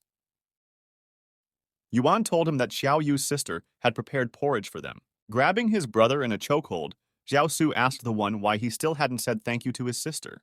When the boy bowed and thanked her, the girl asked Xiaosu to stop beating his brother all the time. In response, the boy explained that Yuan could be spoiled with him, but could not be spoiled with other people. Taking a second bowl and sitting down at the wok, Sister Yu poured more porridge and said that the boys needed to eat more as they were still growing. Xiaosu looked at her in surprise. They had never been told that they were growing. Holding out a bowl of porridge to the boy, the girl asked why he was frozen. She asked him to take the food and sit down at the table. A couple minutes later, both brothers are sitting at the table eating lunch. Looking at the clothes that Sister Yu has recently sewn, Xiaosu notices that she is very good at sewing. He suggests that she come and help them when they open a cut treatment clinic. The surprised girl asks what clinic he's talking about. The young man replies that she will find out when the time comes. Night came. Xiaosu lay down in bed, preparing to move to another dimension. Closing his eyes, he feels a headache. After opening the palace doors, the guy decides to see what he's gotten over the past few days. Yesterday, he traded his thank you coins for a bottle of black medicine, and now he has 3 left. 1 thank you equals 1 jar of black medicine. 1 jar is enough for 3 people. In this case, 1 to 3 is clearly the right solution. The more black jars he buys, the more coins of gratitude he gets. He may be able to unlock his weapons faster. After thinking it over, he decides to get some sleep. In the morning, Sister Yu and Brother Yuan see Xiaosu off, asking him to be careful. He's telling them not to worry. As the saying goes, he who gets into trouble will get all the bumps on his head. And the tall trees, always the very first to be blown around by a strong wind. Xiaos needs to make sure people don't think he's trying to trick them. The man who was pounding out rocks with a pickaxe asked the guy in surprise what he was doing. The protagonist didn't answer immediately, continuing to cut small blades of grass. He then looked back and gave his interlocutor a caustic look. Xiaosu had to give the appearance of an herb picker to avoid being suspected. The boy whispered to his interlocutor that it was not a weed, but a medicinal herb. He explained that if this ingredient was added in different proportions and boiled, the resulting remedy could be used to heal wounds. The hunter then said that it was because of this that he had healed from his previous injuries. The man was surprised and asked if the boy had not endured all this through sheer willpower. A while later, a crowd of gawkers huddled around the protagonist's shack. There was smoke coming from the thatched roof and the holes in it. Xiao Yu was squatting beside a dish warming on the fire. The guy grinned and grinned at the acquaintances standing outside. People on the street looked suspiciously at the hunter and discussed what was happening. It had been a while since Xiao Yu started pretending to boil herbs. He irritably wondered why no one had asked him what he was doing so far. At some point, the guy's patience broke and he ran outside, pointing at one of the men standing off to the side. The troublemaker looked questioningly at Xiaosu and pointed his finger at himself. The protagonist nodded his head and told the man to come over. The man moved awkwardly toward the hunter, listening to the taunts of his friends in passing. Xiao Yu tightly wrapped his arms around the poor guy's neck and ordered him to ask what the guy was doing now. With some consternation, the man complied with the request and asked a question. The protagonist smiled defiantly and pointed to a cauldron nearby that he was making an herbal medicine that not only had anti-inflammatory pain-relieving properties, but also healed wounds quickly. Then he explained that he used to hide his skills from others. However, now the guy realized his mistake and decided to share it with everyone. Xiaosu announced to the public that he wanted to open a clinic to treat cuts and minor injuries. This announcement caused mixed reactions. Many were convinced that the hunter endures his injuries through sheer willpower, and he was incapable of treating anyone. After that, the totally uninterested men turned around and one by one started to leave. The guy realized that this situation was not normal.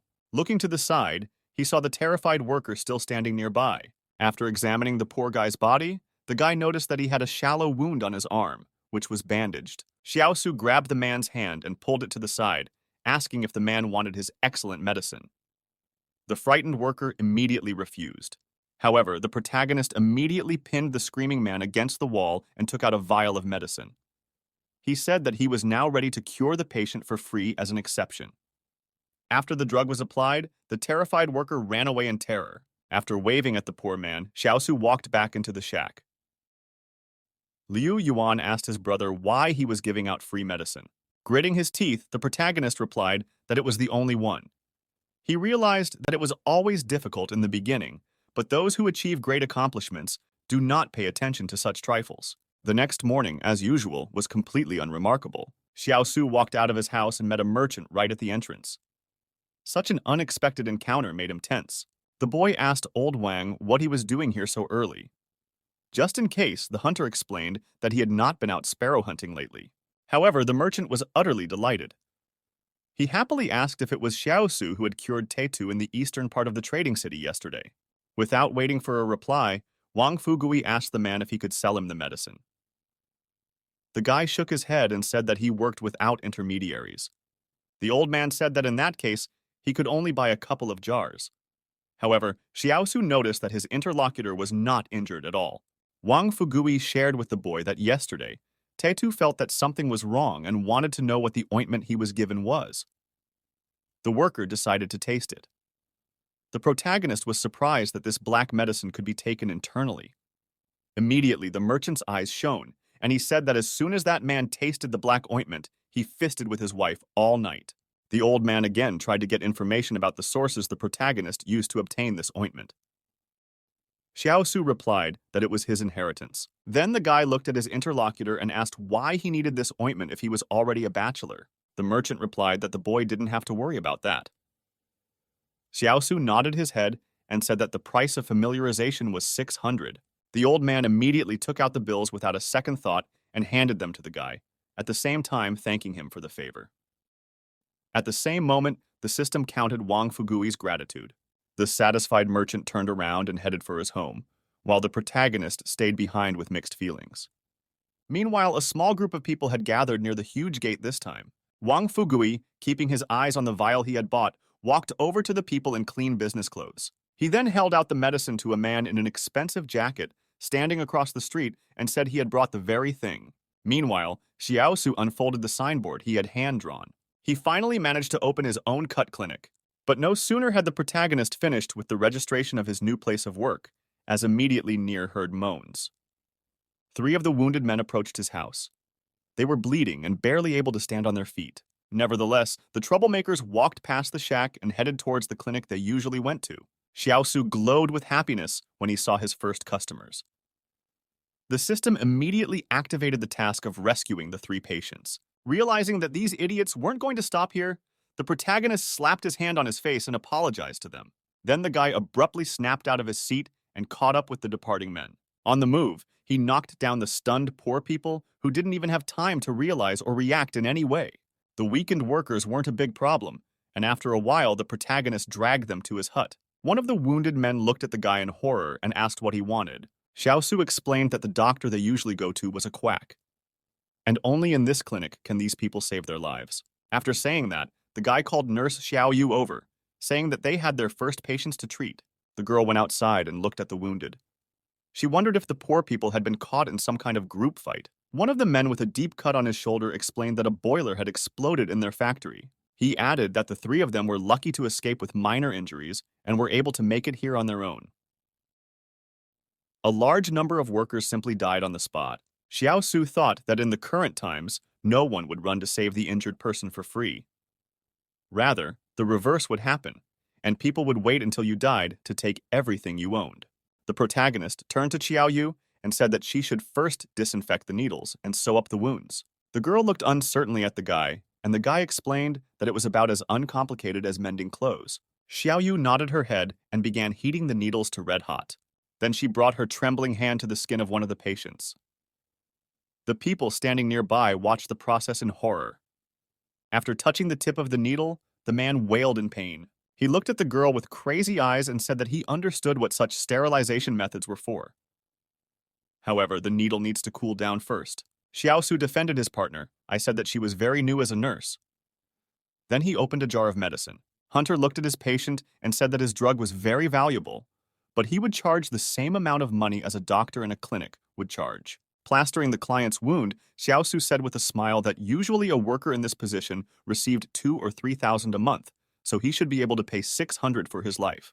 The man agreed and asked to be a little gentler with him. Meanwhile, one of the wounded men began to take slow steps toward the exit. After the protagonist noticed this, the patient started to run away. Xiaosu was surprised that the guy wanted to escape so easily. The second customer also took a few steps towards the exit, but immediately the protagonist grabbed him from behind. Xiaosu told Xiaoyu to sew up the second man's wound while he caught up with the third man. After the worker was placed in the hands of the nurse, the protagonist quickly ran after the third patient. Wounded, the workers couldn't run very far. A few blocks later, he stopped to catch his breath. Nevertheless, it seemed to the man that he had managed to get away from there. But suddenly, a heavy hand fell on his shoulder from behind. The man turned around in horror, unable to believe that he had already been caught up so quickly. Standing behind him, Xiaosu said in an orderly tone that it was time for them to go get treated.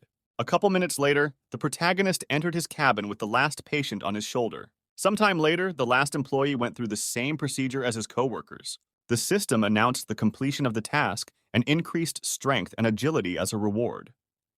At the same time, the wounded were surprised that the medicine had already started working, and the pain was almost gone. Meanwhile, the protagonist was surprised by a new assignment. According to it, it was necessary to cure 10 patients. It seemed to be a whole chain of quests. That same night, the situation in the town became very aggravated. The settlement was attacked by wolves. The news greatly alarmed the residents. Xiaosu realized that not everyone would survive the night. A frightened Liu Yuan asked his brother if the wolves would come to their trading city. The hero shrugged and said that these creatures were smarter than one might think, so they were unlikely to risk coming here. Surely this time the wolves must have been attracted by the smell of blood from the ruined factory. After all, the trading city would probably be protected by people from behind the wall. Suddenly, Liu Yuan asked his brother how he survived the last encounter with the wolves. Xiaosu sighed heavily and thought that sooner or later he would still have to talk about it.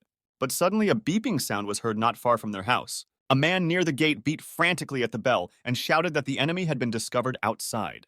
Approaching the roof of the house, Xiaosu wanted to pull back a piece of cloth to see what was going on. But then he stopped and looked excitedly in that direction. Liu Yuan asked his brother why he was so worried.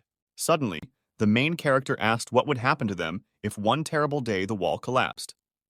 The frightened Xiaoyu looked at the guy and asked if this could really happen. Xiaosu calmly replied that he could not assume, however, nothing in this world was eternal. Suddenly, the massive iron gate rattled open. A detachment of heavily armed men entered the settlement. They were all well-equipped and had modern weaponry. Liu Yuan asked his brother what kind of weapons these people had. In response, Xiaosu told the boy not to ask too many questions. The child irritably asked if he had any status in this family. The older brother replied that the boy shouldn't think too much and should just get on with his life. The masked soldier reached out and said that because several people had died in the factory, they would now have to kill wolves all night. His fellow soldier asked his partner to stop complaining, because it was an order from above. The protagonist closely examined the rifles the soldiers were armed with. Thanks to the skill he had acquired, he knew everything about these weapons and would be able to use them immediately upon receiving them. The group spread out across the plaza and headed toward the factory. Xiaosu looked thoughtfully at the people leaving. Then he told his younger brother that he would go to his sister's house for a while tonight and return home in the morning. After that, the protagonist headed towards the exit. Liu Yuan excitedly asked his brother where he was going. However, the guy didn't answer and promptly ran towards the departing soldiers. Meanwhile, the teacher was shaking his whole body and getting very tense. He was squatting and trying to go to the toilet. However, something was not working. At the same time, Xiaosu was moving quickly through the streets. Suddenly, the teacher saw a guy rushing over.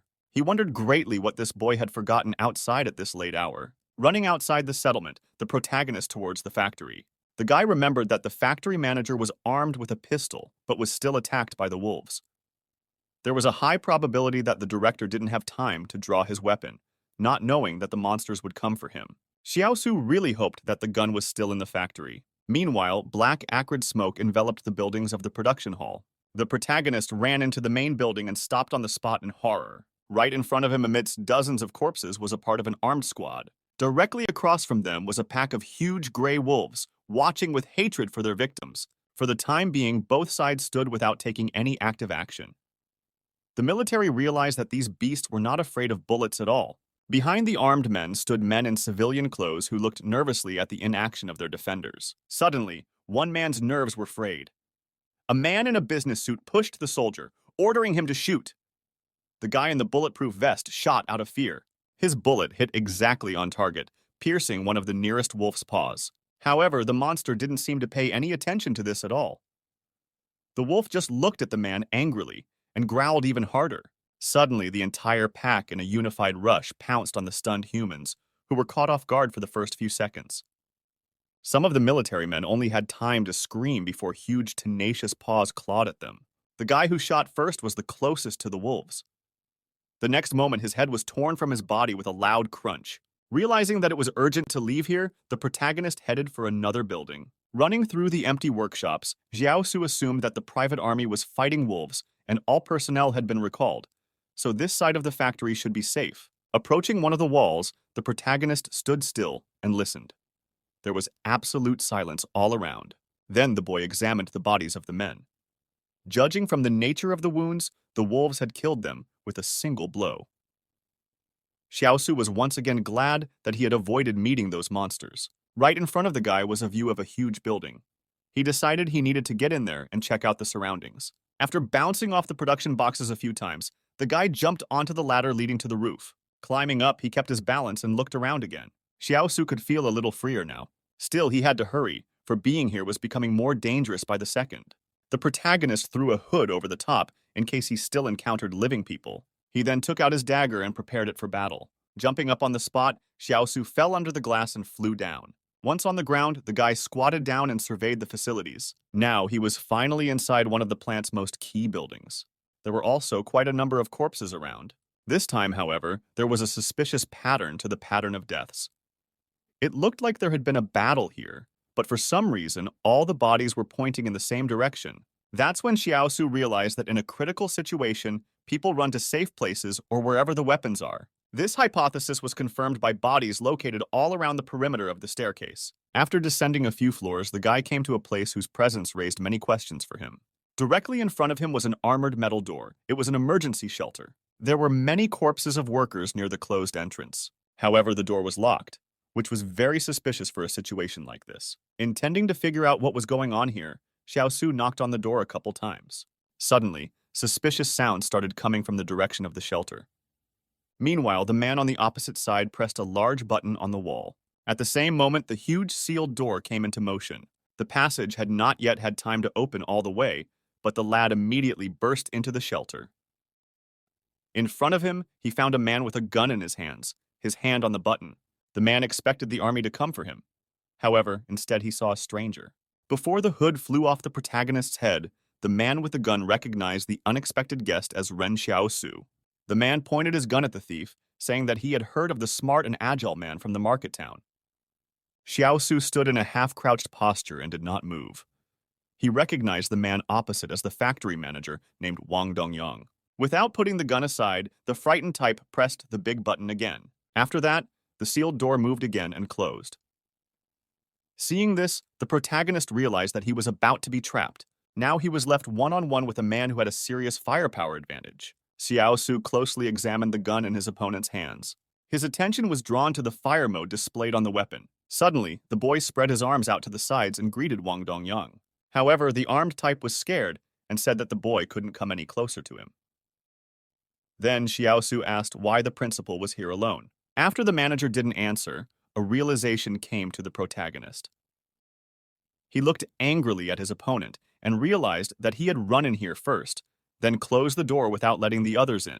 The frightened man with the gun ordered the poor man to stop asking too many questions and instead take him to town. The manager said it was the only way to keep the boy alive. The guy grinned at such a strange suggestion and asked what would happen if he told everyone about how the manager had ditched all his employees to survive on his own. Wang Dongyang grinned, not understanding what the guy's tactics were. Then the manager shook the gun again and shouted, "Does the brat think he won't have time to kill him?" The director assured the guy that he would just wait for the army to come, because support always comes for people from behind a wall like him. Suddenly, Xiao Su got into a fighting stance. He then asked his opponent if he didn't realize that his weapon was on the safety lock. Just then, Wang Dongyang looked at the gun and noticed that he had forgotten to change the firing mode. The protagonist pounced sharply on his opponent that second and took his arm to the side, blocking the path of the weapon. After disarming the manager, Xiao Su delivered a powerful elbow strike to his enemy's stomach and threw him back. The factory manager barely had time to rise to his feet before a blade was immediately thrust into his stomach. At the same instant, Wang Dongyang realized that he had lost this battle. Out of his last strength, hoping to keep him alive, the manager said that if the fellow would let him go, he was willing to show him where his property was hidden.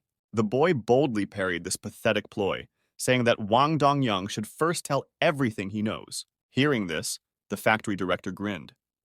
He felt that this brat was still inexperienced. In order to survive, Wang Dongyang had to stall until the private army reached to his rescue. However, Xiao Su understood his opponent's intentions. He asked if the manager really thought he could last long with his lungs punctured. Without waiting for an answer, the protagonist said that he would ease the choice and decide Wang Dongyang's fate. In the next instant, the guy stabbed the bastard's chest with his blade. He then withdrew his blade from his defeated opponent, and the helpless carcass collapsed to the ground. After making sure his opponent was dead, Xiao Su squatted down and searched his pockets. The guy was happy to find 2 extra pistol clips in the factory manager's pants, which were just in the right place. After that, the hunter left the shelter. After a final look around the workshop, he decided that he had to get out of here as soon as possible before a team arrived to rescue Wang Dongyang.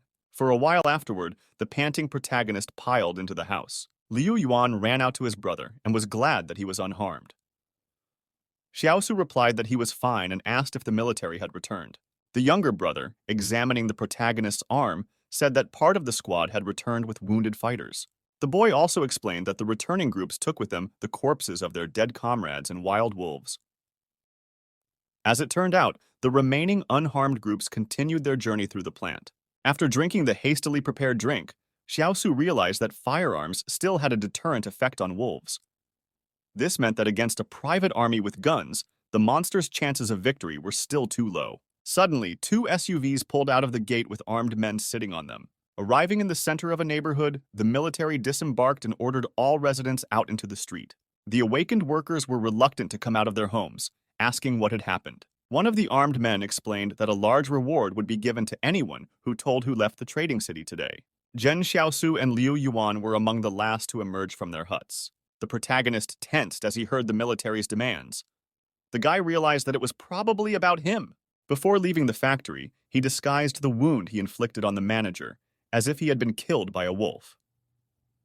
A normal person wouldn't have been able to tell the difference. Most likely, the military found out that Wang Dongyang's gun was missing. It was very unusual for them to make such a fuss over a missing gun. Suddenly, a hand went up in the crowd. A man said he saw someone coming out in the middle of the night. When asked by the military man who the person in question was, the teacher said it was Ren Xiaosu.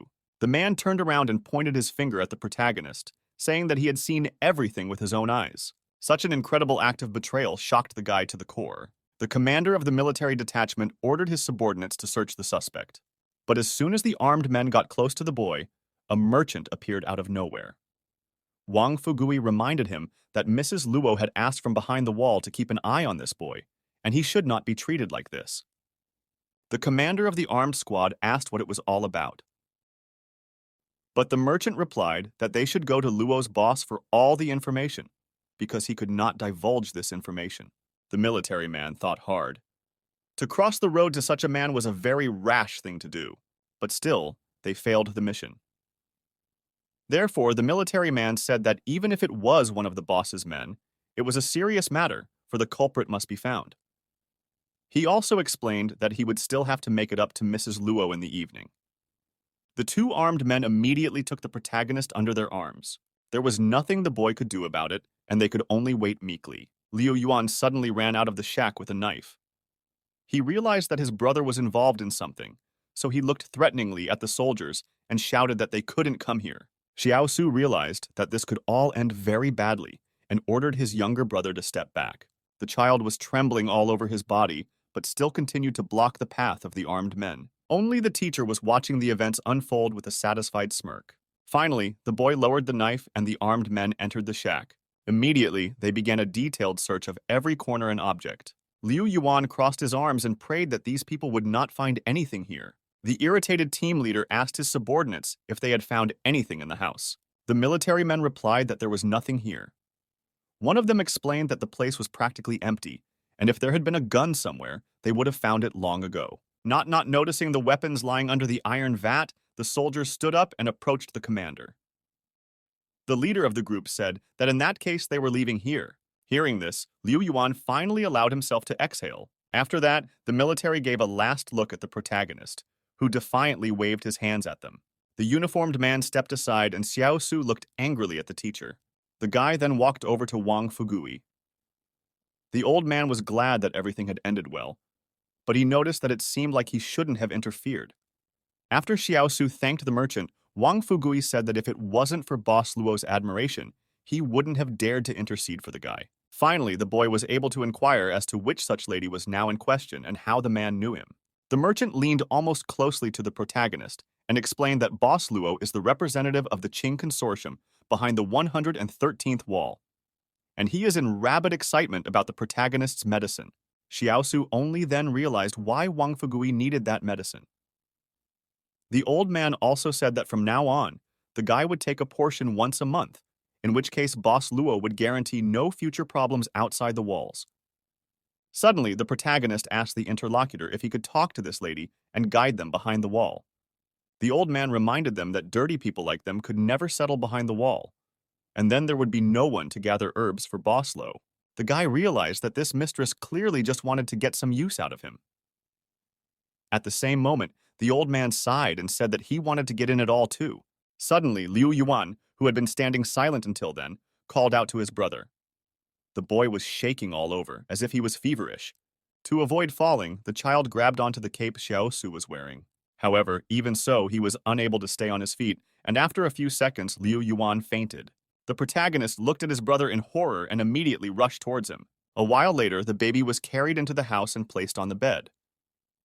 Xiao Yu, who was sitting next to him, changed his bandage time after time. Xiao Su was furious that his brother had spent too much energy and emotion for the sake of saving him again.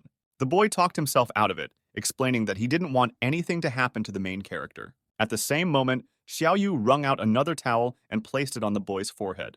The child apologized to his sister for having to fuss with him. The girl pointed out that both guys were acting like little kids, and if they weren't more mature than the others, they wouldn't be alive right now. The protagonist looked thoughtfully at the whole situation going on. He stood up and promised his loved ones that he would be sure to make sure they lived well and denied themselves nothing. After that, petty sneers and chuckles were sprinkled towards the guy.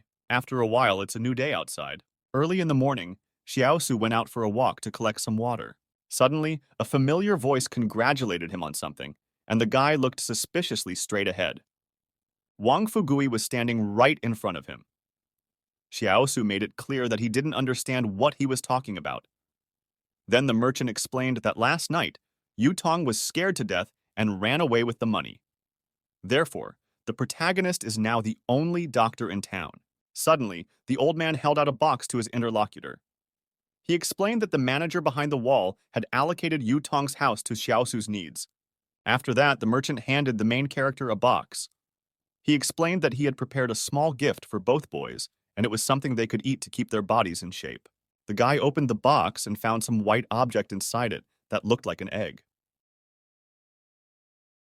Wang Fugui explained that this thing was called Swallow's Nest, and he had kept this object for many years. Xiaosu looked at the item with some suspicion and explained that these sockets were rumored to be bonded by liquid. In addition, saliva is most likely used to bind the items together. The protagonist took the egg and held it out to the old man. He flatly refused to take the object, saying that it was even more disgusting than the bloody bird's nest. The merchant then put his arm around the guy, saying that he had a conversation to have. Wang Fugui explained that the guy hadn't been shopping for herbs for the past few times, so there was a chance that the black medicine would soon run out. The protagonist naively asked if the product had already run out, because it had been bought recently. However, the old man immediately shouted at the boy, saying that he didn't just buy it for someone, but for the big man behind the wall. The boy started to look away, but Wang Fugui immediately said that the brat should have respect. After all, he had gotten an entire clinic for practically nothing. Suddenly silhouetted, turns around and holds out a vial of cream, saying, "Then it will cost 1,200. For the first time in a very long time, the merchant didn't try to drive the price down and took the jar right away. At the same moment, the system added another sincere thanks from Wang Fugui. Then the boy thought that this old man was quite sincere. Lastly, the merchant said that the boy could already pack his things and move into the brick house. Some time passed, and all three travelers reached their new home.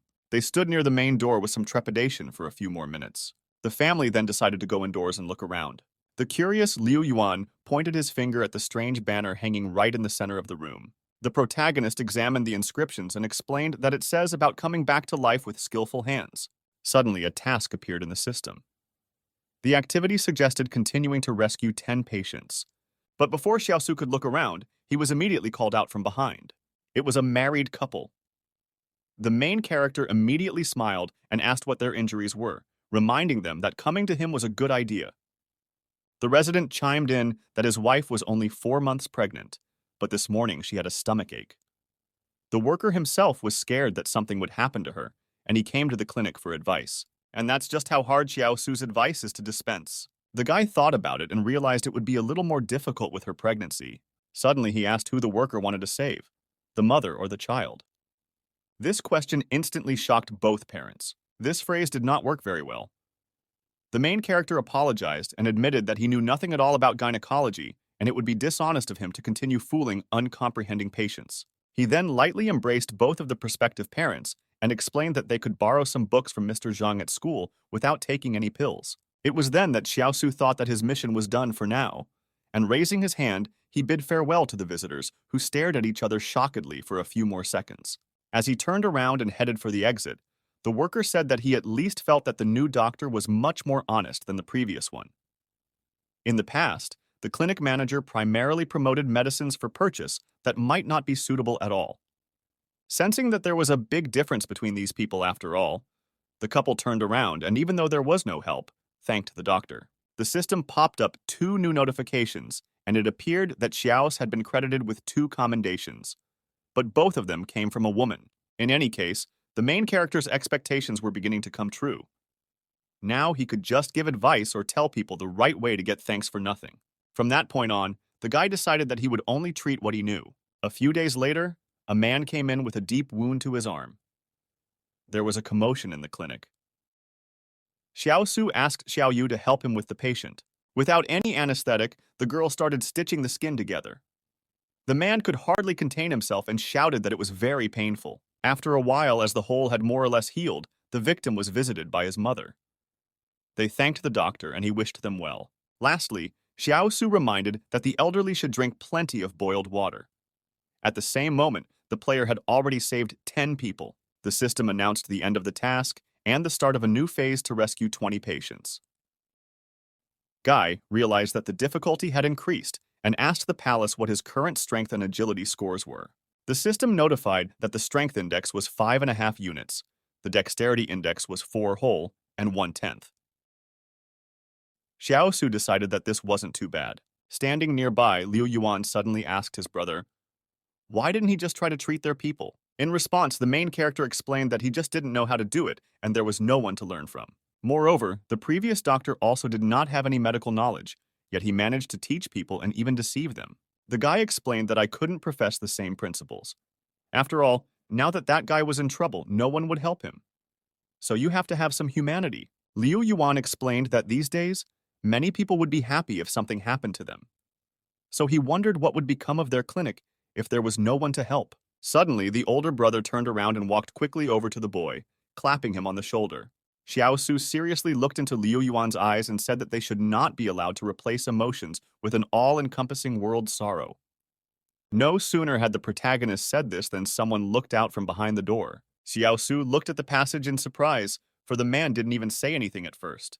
But then, the agitated stranger explained that he had a big problem. However, he wanted what they were about to see to remain confidential. The protagonist thought it was about very savory things. He said that if the visitor had a problem with his little friend, he had come to the wrong place. However, the unidentified man immediately closed the door and said that was not the case at all. He looked at the clinic owner caustically and said he would have to demonstrate it, but no one should be intimidated. This kind of strange wording made Xiaosu very tense. He tensed up and prepared for something strange to happen. Suddenly, the patient began to draw huge amounts of air into his mouth, inflating it to an unbelievable size.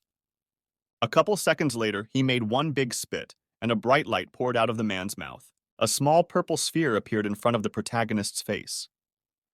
Xiaosu thought that this couldn't possibly be the finale. Indeed, the spherical object hung in the air for a few more seconds and then burst. In the same instant, a powerful stream of wind created a vortex just inside the room. The shockwave from the cleavage was so strong that Xiaosu could barely stay on his feet, while Liu Yuan was thrown to the corner of the room. The child was surprised by such power, thinking they were under attack. However, the protagonist saw great potential in it. He looked at the slightly terrified resident, thinking that the power wasn't very high, but it was definitely not something that could be done with a normal bubble of saliva. Xiaosu explained that in his opinion, the worker was not sick, but instead had some supernatural abilities. A surprised resident asked if it was like just taking a turn into a train out of thin air or something. The protagonist replied that it really is. The man made a very low bow and cheerfully said that he would immediately report to his parents and friends when he got home. This action also added gratitude to the quest. A short while later, the hero's first day in their new environment was over. Lying in his new bed, Xiaosu thought that people with abilities were starting to appear in small trading towns, and there was a chance that these times would change sooner or later. Yet, while the world was becoming much more dangerous, Xiaosu still had a palace.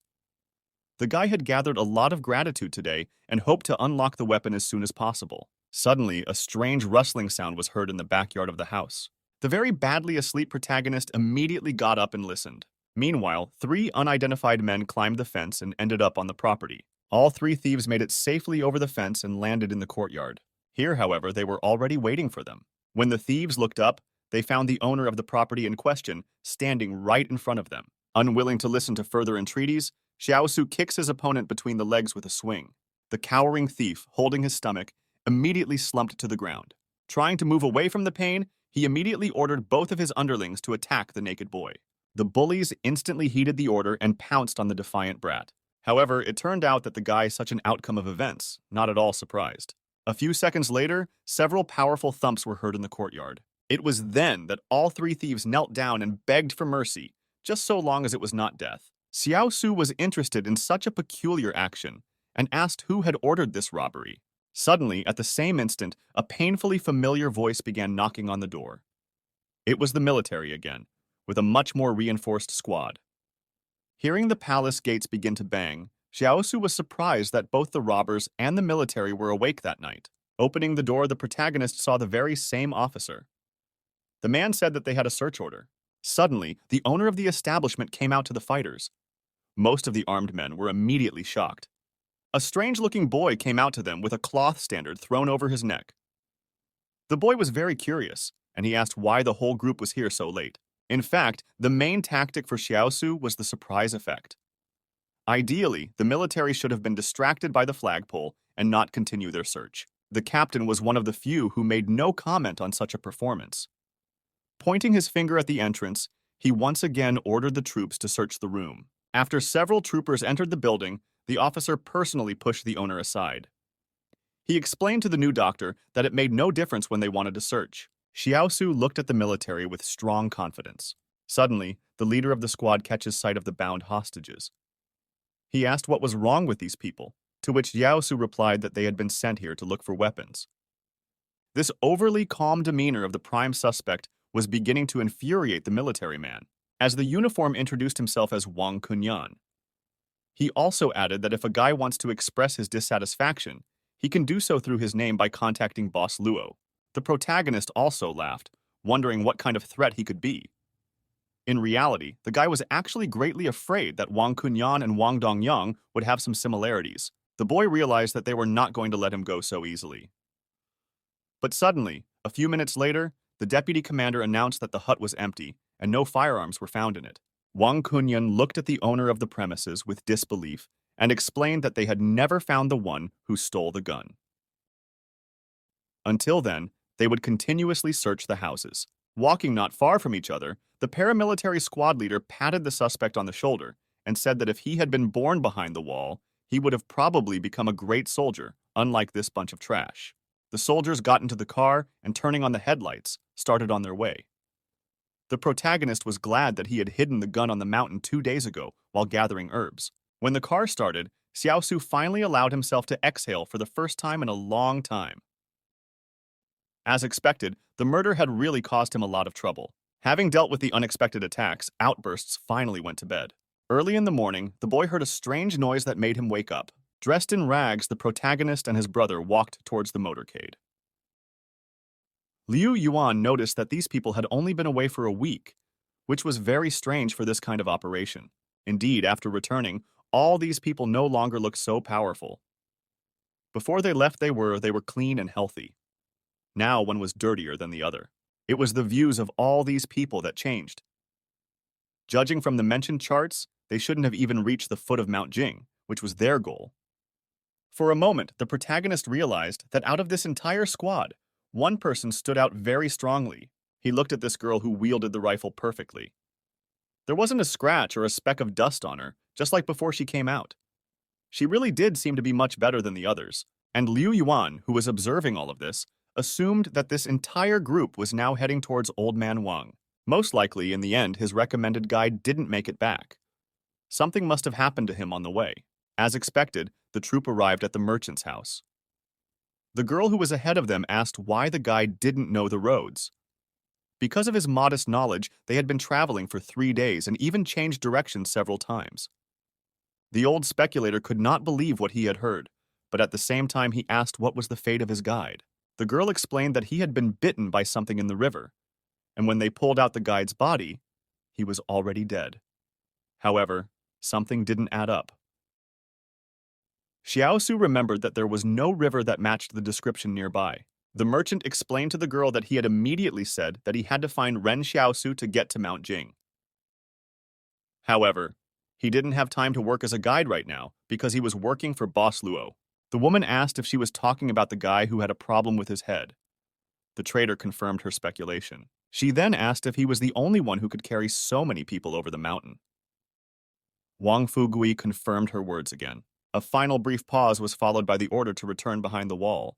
The cars drove off and the peddler glanced again at the boy. The protagonist followed with slow steps into his house. Realizing what had happened, the old man rushed after him, shouting that this time the guy should thank him at all. Xiaosu turned around and looked at the merchant. Wang Fugui asked if the boy still held a grudge against him. He tried to prove that it was very kind of him to recommend the boy in the first place. The protagonist asked, "How about the merchant going himself?"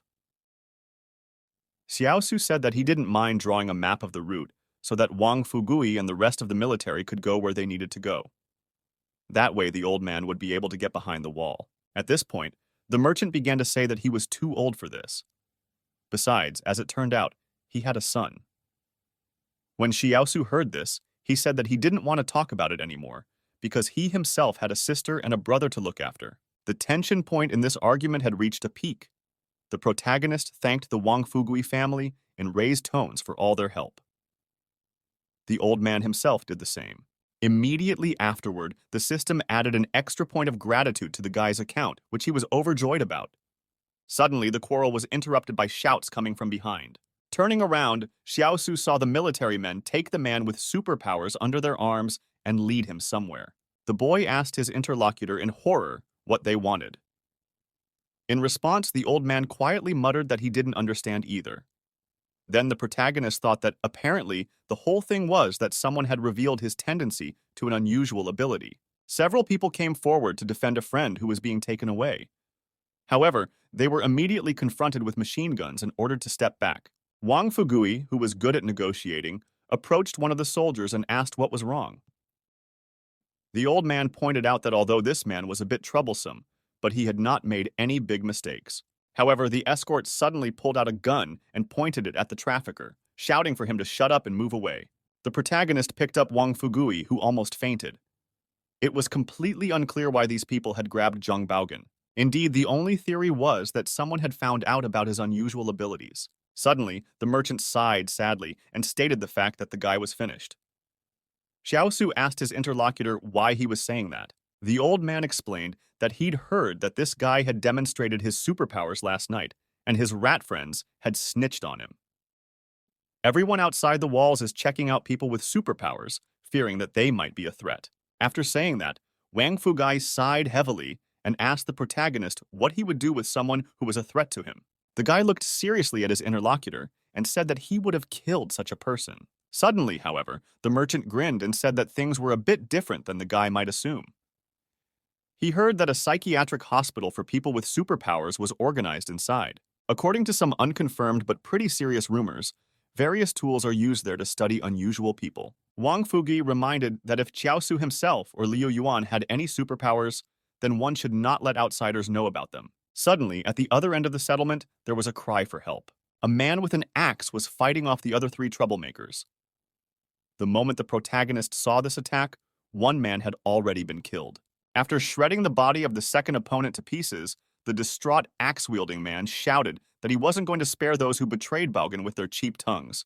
But at the same second, a third opponent standing behind him ran up to the man and plunged a knife into his back. However, the worker was not confused and, swinging his axe, killed the last traitor with one blow. A woman who ran into the house saw her husband fall to the ground, struck in the back. As it turned out, it was Baogan's mother. She fell to her husband's body and burst into tears, saying that if he and her son were not in this world, she could not go on living. At the same instant, the unfortunate woman, without hesitation, drew a dagger from her husband's body and cut her throat with it. Alas, Zhang Baogang was the only child in the family, and if something happened to him, his parents wouldn't be able to survive. Someone in the crowd of gawkers remarked that the boy shouldn't have flashed his strength unnecessarily. Another said that if his father had really had a backbone, he could have broken through the wall. From what he heard and saw, the protagonist was filled with rage. He gritted his teeth and thought bitterly that this was a very finished world. A while later, Xiaosu found himself outside the city school. He leaned against the wall. A teacher stood beside him, sipping a cigarette. The boy said thoughtfully that in today's class, he wanted to tell the students how to stand up to people. The teacher looked up and said that over the years he had taught the children to resist the natural environment, so he didn't want them to think of themselves as such imaginary enemies. The man explained that he had already heard about what had happened in the city not too long ago. He explained that other people's misfortune should not concern them. Looking at the thoughtful face of his interlocutor, the teacher said that if the boy needed it, they could discuss what had happened. The protagonist refused and headed towards the classroom. Suddenly, his attention was drawn to the fact that the students were crowded around one desk. Taking a closer look, Xiaosu saw that his brother was sitting there. The boy began to hope that Liu Yuan's superpower had not been unleashed. Suddenly, a full-figured girl standing nearby told her classmate to advise her brother not to delay class. Otherwise, she would complain to teacher Zheng. The boy replied that his word doesn't solve anything. The students unhappily asked why Xiaosu was so obsessed with learning, and if he really wanted to take control of the entire school. Hearing this, the protagonist thought that he thought the children liked long classes. Suddenly, his younger brother couldn't take it anymore. He jumped up from his seat and shouted to his classmate that his brother had taught him everything he needed to know to save his life. In turn, the ungrateful girl dare not say such things about him. The classmate immediately started backpedaling, saying that if the guy didn't want to talk about it, they could shut the subject down. Sighing heavily, Liu Yuan saw another boy looking at him. Suddenly, the classmate said that he could see that the boy was a little upset. He said that he had a dream yesterday where his father found his stepmother, but she treated him badly. After recovering somewhat, Liu Yuan explained that dreams were usually the opposite of reality. The classmate agreed and said that the boy shouldn't be upset with the other kids. Pretending that he had just arrived here, the protagonist defiantly coughed a few times and entered the office, saying that class was starting. Standing near the blackboard, Xiaosu asked the students if they knew which parts of the human body were the most vulnerable. The children replied that they did not know that. The guy said that in that case, they would start with the neck. He explained that there are about 20 cartilages in this part of the body, which are also as close as possible to the trachea. Damage to one of these cartilages could immediately incapacitate the enemy. Some time had passed since the lesson had started. This time, the boy finished the lesson a little earlier. The students thanked the teacher and went home. Standing near the teacher's desk, Xiaosu hoped that these guys would realize his good intentions. Even though it hadn't happened yet, the protagonist hoped that these kids would never have to use this knowledge in their lives. Suddenly, a merchant appeared on the school's doorstep out of nowhere. In a panting voice, he said that Xiaosu needed to pack his things. Someone called out a handwritten message to the old man, saying that Boss Luo had agreed to let the guy go to accompany the group. Wang Fugui explained that this meant that the guy would have to go on another foray into the Zing Mountains. While the stunned boy was trying to comprehend the information he had received, the merchant moved closer and said that the boy needed to be ready as the group would be leaving soon. The boy was very much alarmed by this. He wondered how this group was able to convince Boss Luo. Considering how often he heard this name, it could be assumed that this person was also related to Mount Zong. In any case, it was clear that the group must have had secret plans for this trip. After realizing this, the guy took quick steps towards Teacher Zhang to discuss something. Meeting his colleague near the school building, Xiaosu explained that he would need to go to Mount Zong. The astonished teacher asked if the guy would definitely have to leave. Xiaosu nodded his head. The protagonist was certain that his colleague had also seen the end of Baogan. He explained that all their lives were in the hands of this group from behind the wall.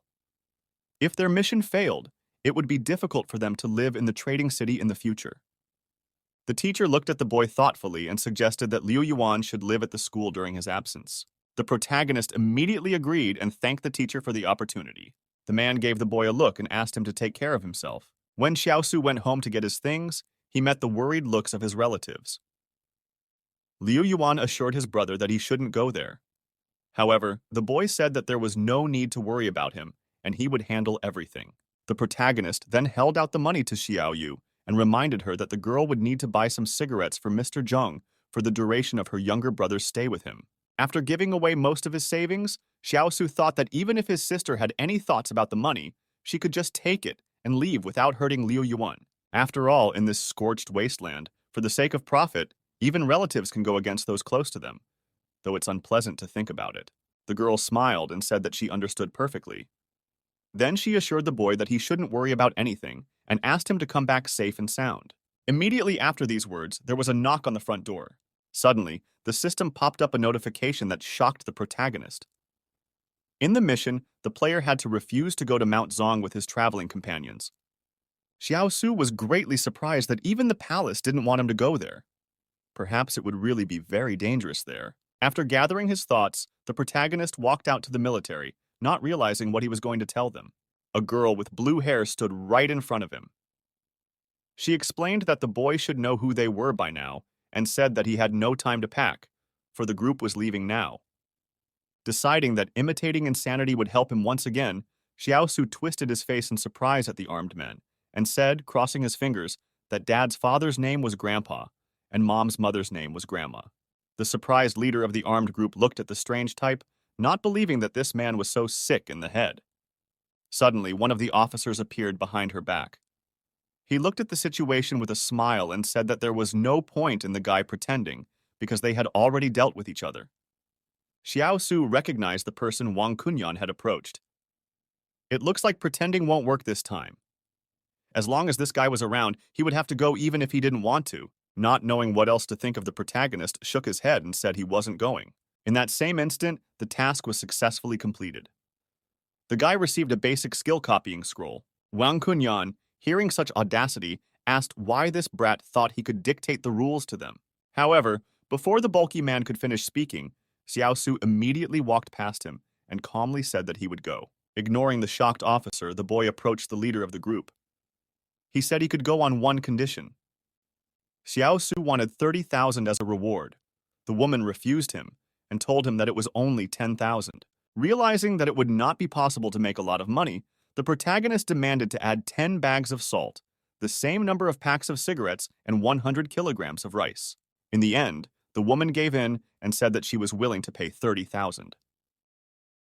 Xiao Su then added that his next condition would be that with his presence in the squad, Wang Kunyang must be absent from this campaign.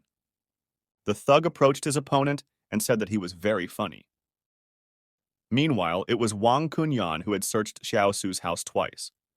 Therefore, it was not out of the question that even on a camping trip, they might have had problems. The leader of the group looked at her approximation and nodded her head. This condition she agreed to much more easily, and to the surprise of her officer, confirmed that he would not be on this trek. The main character said it was great. The guy then pointed out that although they are all members of the same team, he doesn't know whose name is yet. Anyway, all these people introduced themselves. However, the leader of the group, Luo Xinyu, clarified that they do not consider those who are refugees as comrade. The last one introduced herself as a silent girl who skillfully wielded a weapon. Her name was Yang Xiaojin. Looking at his new partner, Xiao Su said that they could now move out. As he got into the military truck, he waved to the relatives who came out to see him off. Liu Yuan was very worried and prayed for his brother. Xiao Yu reassured him, telling him that such a strong man would definitely return safely. A group of armored vehicles convoyed along a narrow forest road. Looking around, the protagonist marveled at the scenery that opened up. Xiao Su remembered that Teacher Zhang had said earlier that the remaining traces of asphalt on the roads were from before the disaster. The boy wondered what these roads looked like before the disaster. However, recently, all the vegetation had noticeably flourished. Even the cabbages in Teacher Zhang's house were taller than ever. Looking at the wild forest, Xiao Su thought that perhaps the time would soon come when a single potato would be enough to feed a family of 3.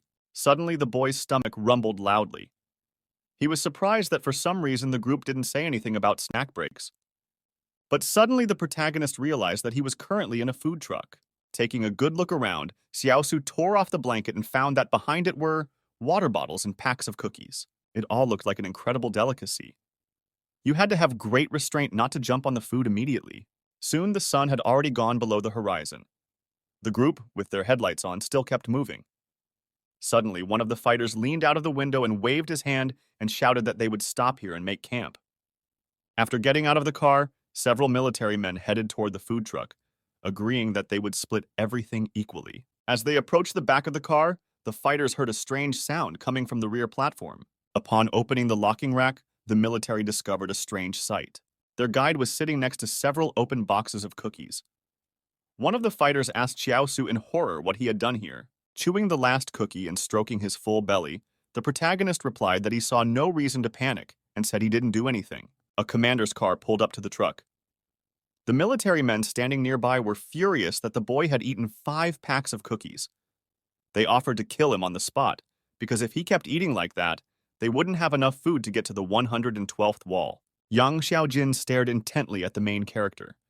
However, despite the gaze, she only felt surprised and interested. The military dragged Xiao Su to the ground, who shouted that he wanted to stay with the cookies. One of the unit heads suggested that Luo Xinya go back and get another guide. However, the girl flatly refused, explaining that according to her informant, this was the only person who would be able to guide them through Mount Zong. Instead of replacing the guide, Luo Xinyu let the military do whatever they wanted with the boy, but it should not interfere with their path. She added that when their journey is over, the military can do whatever they want with the boy.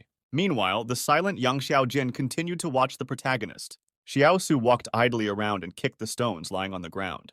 He then overheard 2 military men discussing him. They were surprised that such a man knew how to lead a squad through the Zing mountains, yet he didn't even understand how to prepare a tent. One of the soldiers said that they should place bets on how long this guide would last before dying here. Xiao Su was surprised that there was such sharp attention to his person, even though he had only eaten some cookies. These words were heard by a thug who was furious that the boy did not consider their stock at all. He warned the boy in an angry voice that he was a common vagrant, and he should not try to break a stone with an egg. The last sentence amused the protagonist very much. He asked the military man what would break if the egg hit a rock. The man looked at the guide in bewilderment and replied that the egg would break. The protagonist sighed heavily and explained that this was wrong. The soldier looked at the boy incomprehensibly and asked what would break in that case. Xiao Su smiled and replied that a chicken's heart would be broken. This curious reply seemed to kill the fighter dead. Suddenly, the protagonist felt her concerned gaze on him. He turned around and looked at the commander's car. Xiao Su was certain that Yang Xiaojin was looking over at him right now. The girl had already looked away by then. But she had a smile on her face, which was the first time the boy had seen it on this usually serious face. Suddenly, somewhere deep in the forest, a deafening roar sounded. The military immediately became very tense, and some of them who were on their first sortie were frightened. The protagonist thought that usually few animals could survive on the edge of the forest. However, this sound told them otherwise. Suddenly, one of the soldiers saw footprints on the ground. He explained that he had not seen anything like that the last time he had been here. Seeing the find, Xiao Su stared at it intently. One of the fighters asked what the guy was staring at for so long. The protagonist studied the outline of the animal's tracks. For a moment, he thought that these guys might be frightened even by the tracks of an ordinary deer. Xiao Su then looked around. The remains of a campfire caught his attention. It was likely that someone had already camped here not too long ago.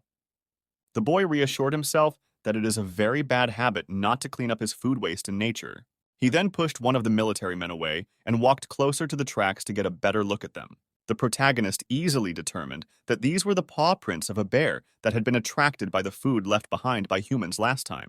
The skeptical soldier standing behind ordered the guide to stop messing with their heads, because it definitely couldn't be bear claws. Xiao Su grinned and ironically said that it certainly looked more like a boar's hooves. After that, the boy got up from the ground and headed straight into the forest. The frightened military men did not immediately realize how far the boy was going to go. The protagonist explained that he wasn't given any cookies, so he would find his own food. Suddenly, one of the soldiers shouted out that the last time their guide died was around here. He told the boy to be careful, for otherwise they would be wasting their time. Xiao Su ran off into the forest, shouting that he was just going to see where the last troublemaker had died. A few minutes later, the lad found himself in a deep grove. He had heard a story that the previous guide had gone down to the river to wash his face. As a result, something bit him, and he died instantly. Picking up a stick from the ground, the boy immediately began sharpening it with his blade. In any case, he would have to be careful what he did. A short time later, he had a fine spear in his hand. After walking a little further, Xiao Su remembered that there must definitely be a water source in the habitats of large animals. Therefore, the footprints of the strange animal should lead him to the river where the guide had been bitten before. It took a little more time before the protagonist actually walked out to the body of water. He moved closer to the turbulent stream and looked around. If looking only at the water, there really wouldn't be anything unusual about it.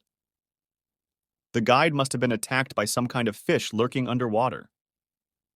This supports the theory that, like most people, this man did not know about the existence of freshwater fish, which are carnivorous. Looking to the side, the boy saw a burrow of white ants. With this, he would be able to catch a fish. Squatting down next to the anthill, the protagonist began to strike the mound with numerous dagger strokes. Then he took a spear and forged with it the boulder that lay on top. Xiao Su deftly rushed to the core of the anthill and grabbed the huge insect. It was a pretty rare white ant queen. Such bait must be used wisely. Approaching the body of water, Xiao Su threw the insect into the water, not far away from him. Having prepared his spear, the lad assumed a comfortable stance and began to wait for the fish. A few seconds later, the protagonist saw a huge carcass next to the bait. The next instant, a huge fanged creature leapt out of the water. Xiao Su immediately hurled the improvised harpoon and pierced the fish. Pulling up the spear by the rope, the lad dragged the giant prey onto dry land. But suddenly, a strange humming sound caught the hunter's attention. He looked closer and saw a giant-sized silhouette in the body of water. Grabbing his prey, the guy took off at a run. The smell of blood seemed to attract something really creepy. A while later, the soldiers were sitting on the ground, sipping the aroma of fried fish coming from the fire. They looked more and more in the direction where the guide sat, roasting the prey he had caught. The protagonist wanted to start eating, but suddenly the system highlighted a new task that asked the player to share his joy with the others. Xiaosu looked unhappily towards the military, who had been making fun of him all this time. The guy took a huge fish and approached the soldiers with it. They were surprised that the guide had decided to share his booty with them so unexpectedly. But suddenly, the guy turned around and headed towards his campfire, saying he just wanted to share his joy. Indeed, the task appeared to be accomplished. A unit of dexterity was added to Xiaosu's characteristics. Then he did turn around and said he could share the fish in exchange for 3 bottles of water.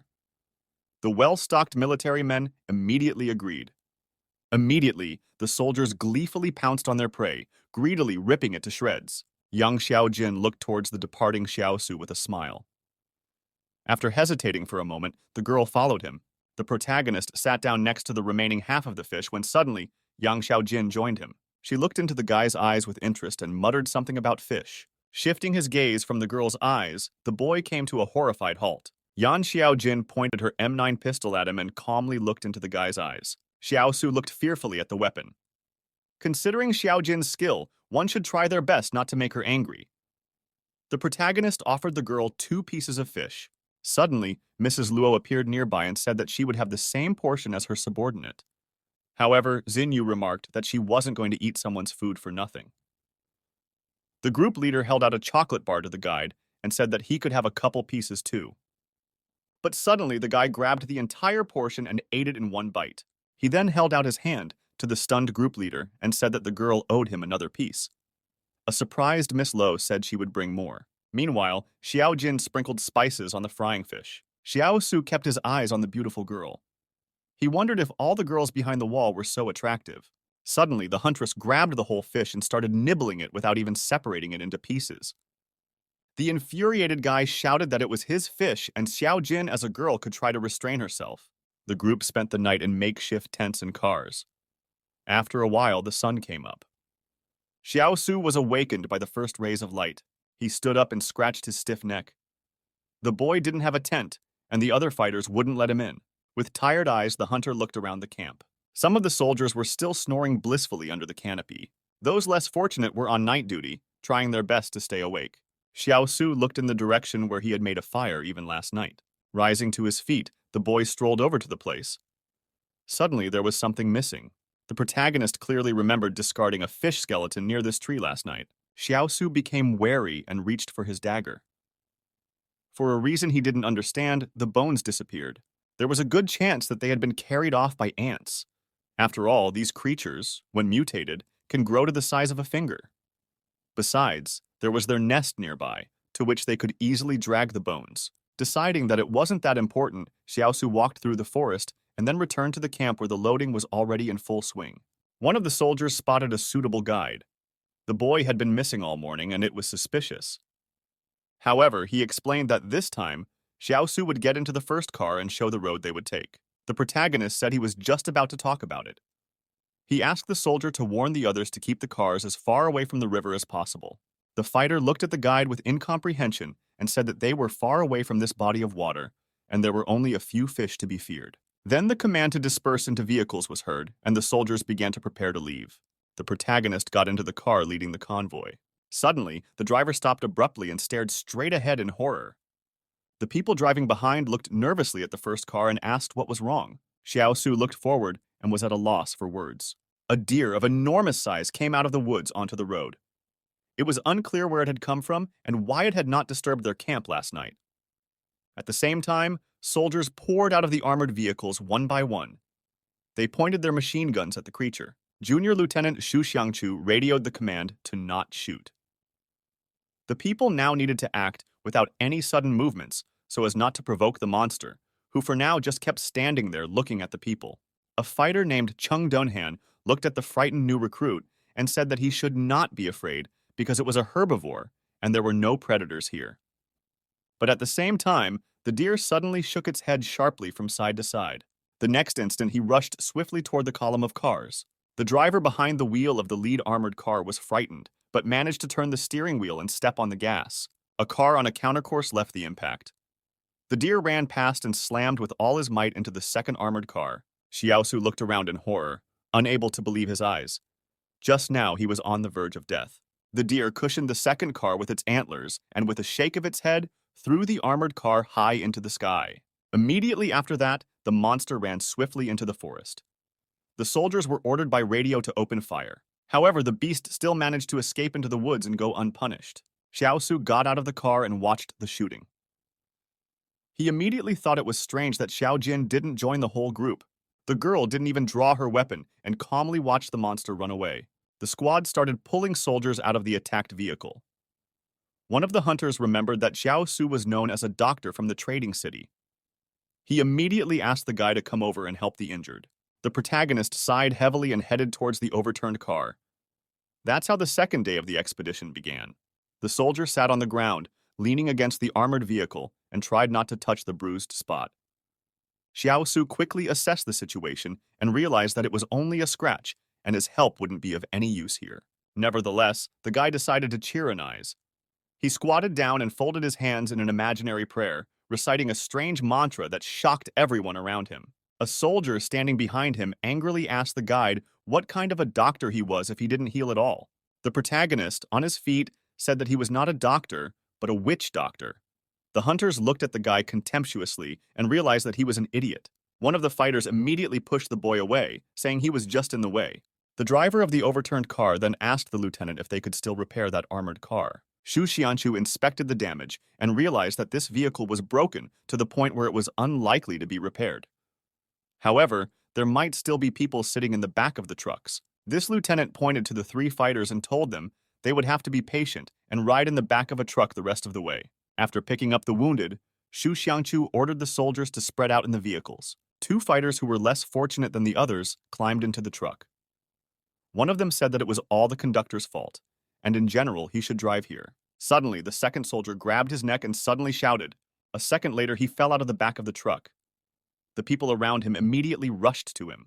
The lieutenant pointed his gun at the body, but immediately realized there was nothing suspicious there. Shu Xiangchu crouched down beside the suddenly fallen fighter and checked his pulse. Suddenly, a grimace of horror appeared on the junior lieutenant's face. He said that this soldier had already stopped breathing. It was a big shock to Xiao Su.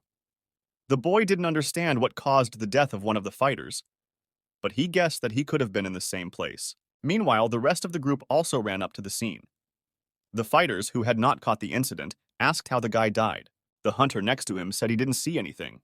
As he was climbing into the car, his partner behind him screamed and fell down dead. Immediately after this phrase, the trees rustled to the side.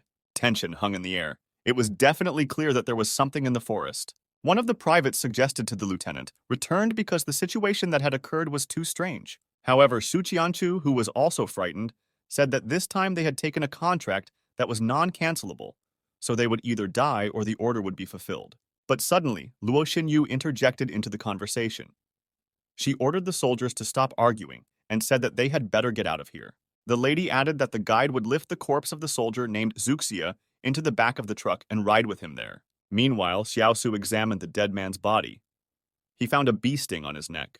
The situation was highly uncertain, for bee venom surely cannot kill a healthy person in a few seconds. The impatient soldiers ordered the boy to quickly load the corpse into the back of the truck. The poor man's body was packed in a special bag. Xiaosu realized that the wilderness was becoming more and more dangerous. Then, he sat in the back of the truck and took a bite of the remaining chocolate bar. Then, he wondered why these mercenaries couldn't stay at home. Along the way, the protagonist ate more and more supplies. He lamented that Juxia, who was looking for adventure, had only found his death, and because of that, Xiaosu was forced back into the body again. The fighters in the cabin were getting annoyed with this guy, who was always talking to himself. Not only did he cause a lot of trouble, but he was also sick in the head. One of the fighters in the armored vehicle radioed that it was almost winter, but it was getting hotter as we moved north. Hearing this negotiation, Xiaosu thought that the temperature was really rising even at such a long distance. Right in front of the convoy was a huge mountain slope with several active volcanoes. The boy thought that they should be even more careful because all these volcanoes were very active lately. Soon evening came, and the cars reached the narrow canyon at the pass. As they got out of the armored vehicle, one of the fighters noticed an inscription engraved on a large stone. This was a warning that it was best not to enter this place alive. The situation was getting even more exciting. The lieutenant asked the guide who carved the inscription. Xiao Su couldn't even guess the sneeze. The guy had been here last year, but there was no inscription yet. One of the soldiers had a nervous breakdown. He pointed his finger at the guide and said that he shouldn't be here even for hunting. The boy asked the protagonist who he really was. Many soldiers were also convinced that the boy was actually hiding his identity. Xiao Su thought again that he had to work with the latest fools for the past few days. The guy decided to joke again and said that he really wasn't telling him something. Showing his thumb, the protagonist said that he was actually a descendant of dragons. In turn, the soldiers thought they were dealing with a complete idiot. Suddenly, Shu Xiangchu's nerves couldn't stand it. He pulled out a gun and pointed it at the guide. The lieutenant explained that there was already a lot of suspicion towards the boy, so he'd better tell it like it is. The fighter accused the boy of being the one to cut the words out. Xiao Su took a few steps back and raised his hands. The protagonist denied it as the inscription was too high up. And even if the stone was lying on its side, he wouldn't be able to do it. The suspicious private flared up and reminded him that the boy hadn't answered what he was doing here last year. Xiao Su scratched the back of his head and said that he then encountered a pack of wolves that drove him here. As expected, the military did not believe what they heard.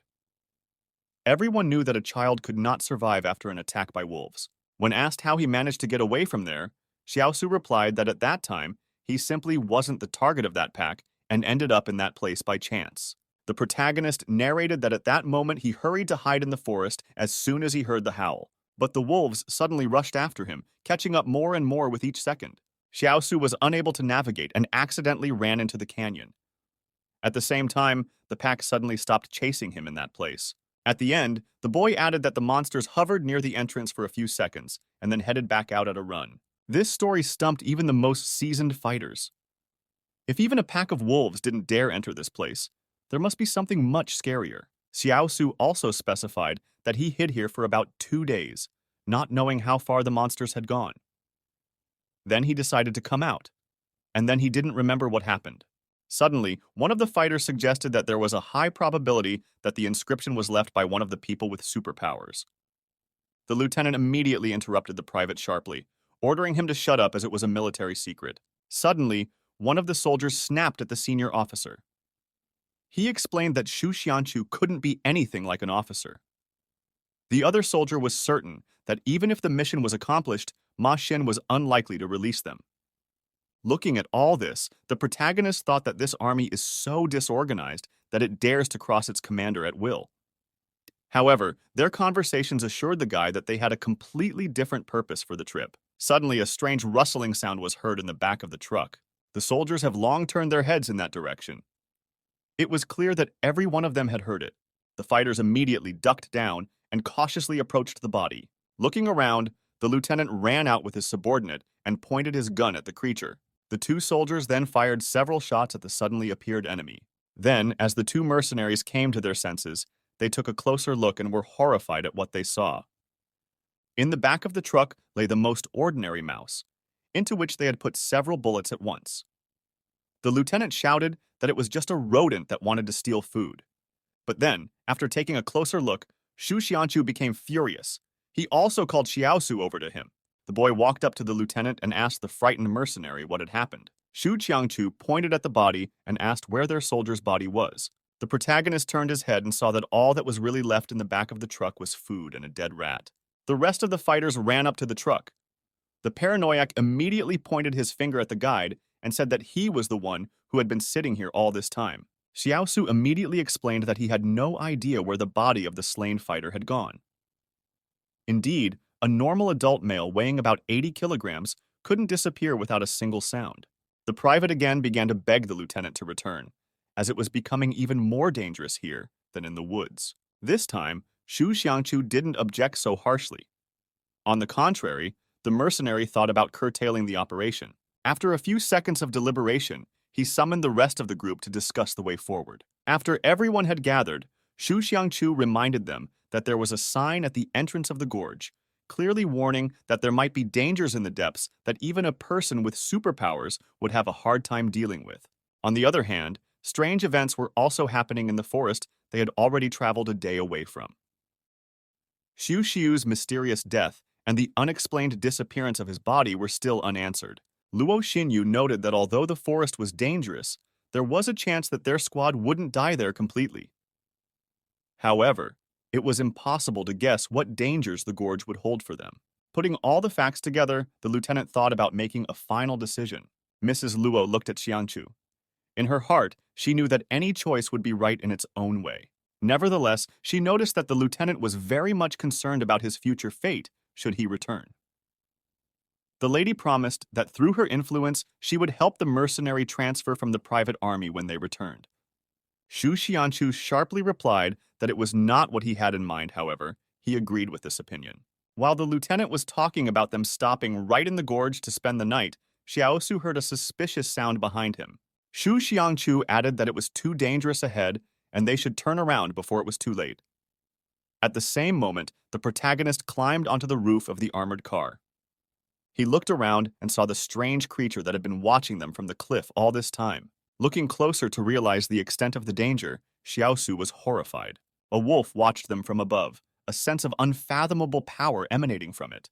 At the same instant, the protagonist shouted that they were being attacked by wolves. Now they had no choice but to go to the gorge. Hearing this, the private asked if they all wanted to kill him. He shouted that only death awaited them ahead. But at this time, Xiaosu had already rushed into the gorge, saying that if they didn't move, they would definitely all die right here. The guy jumped into the back of the truck and grabbed the body of the dead rat first. At this moment, a pack of wolves was already running into the gorge. The unluckiest, who were at the end of the retreating column, were the first to fall into the teeth of the monsters. One of the wolves deftly jumped into the cab of the truck where Xiaosu was still sitting. The creature tried to attack him, but the boy deftly dodged and ducked under the back of the truck. Many of the soldiers did not wait for their fellow soldiers and began to break into the depths of the gorge directly on cars. Xiaosu was in the same situation. One of the fighters was mauled by a wolf right in front of his eyes. The armored car immediately quickly developed speed and began to move away from the protagonist. Seeing this, the young hunter realized that his only hope for salvation was now growing more and more distant. Xiaosu rushed after the car with his last strength. However, the driver didn't even think of stopping. Suddenly, the armored car started to slow down a lot. Taking advantage of this, the protagonist caught up with the car.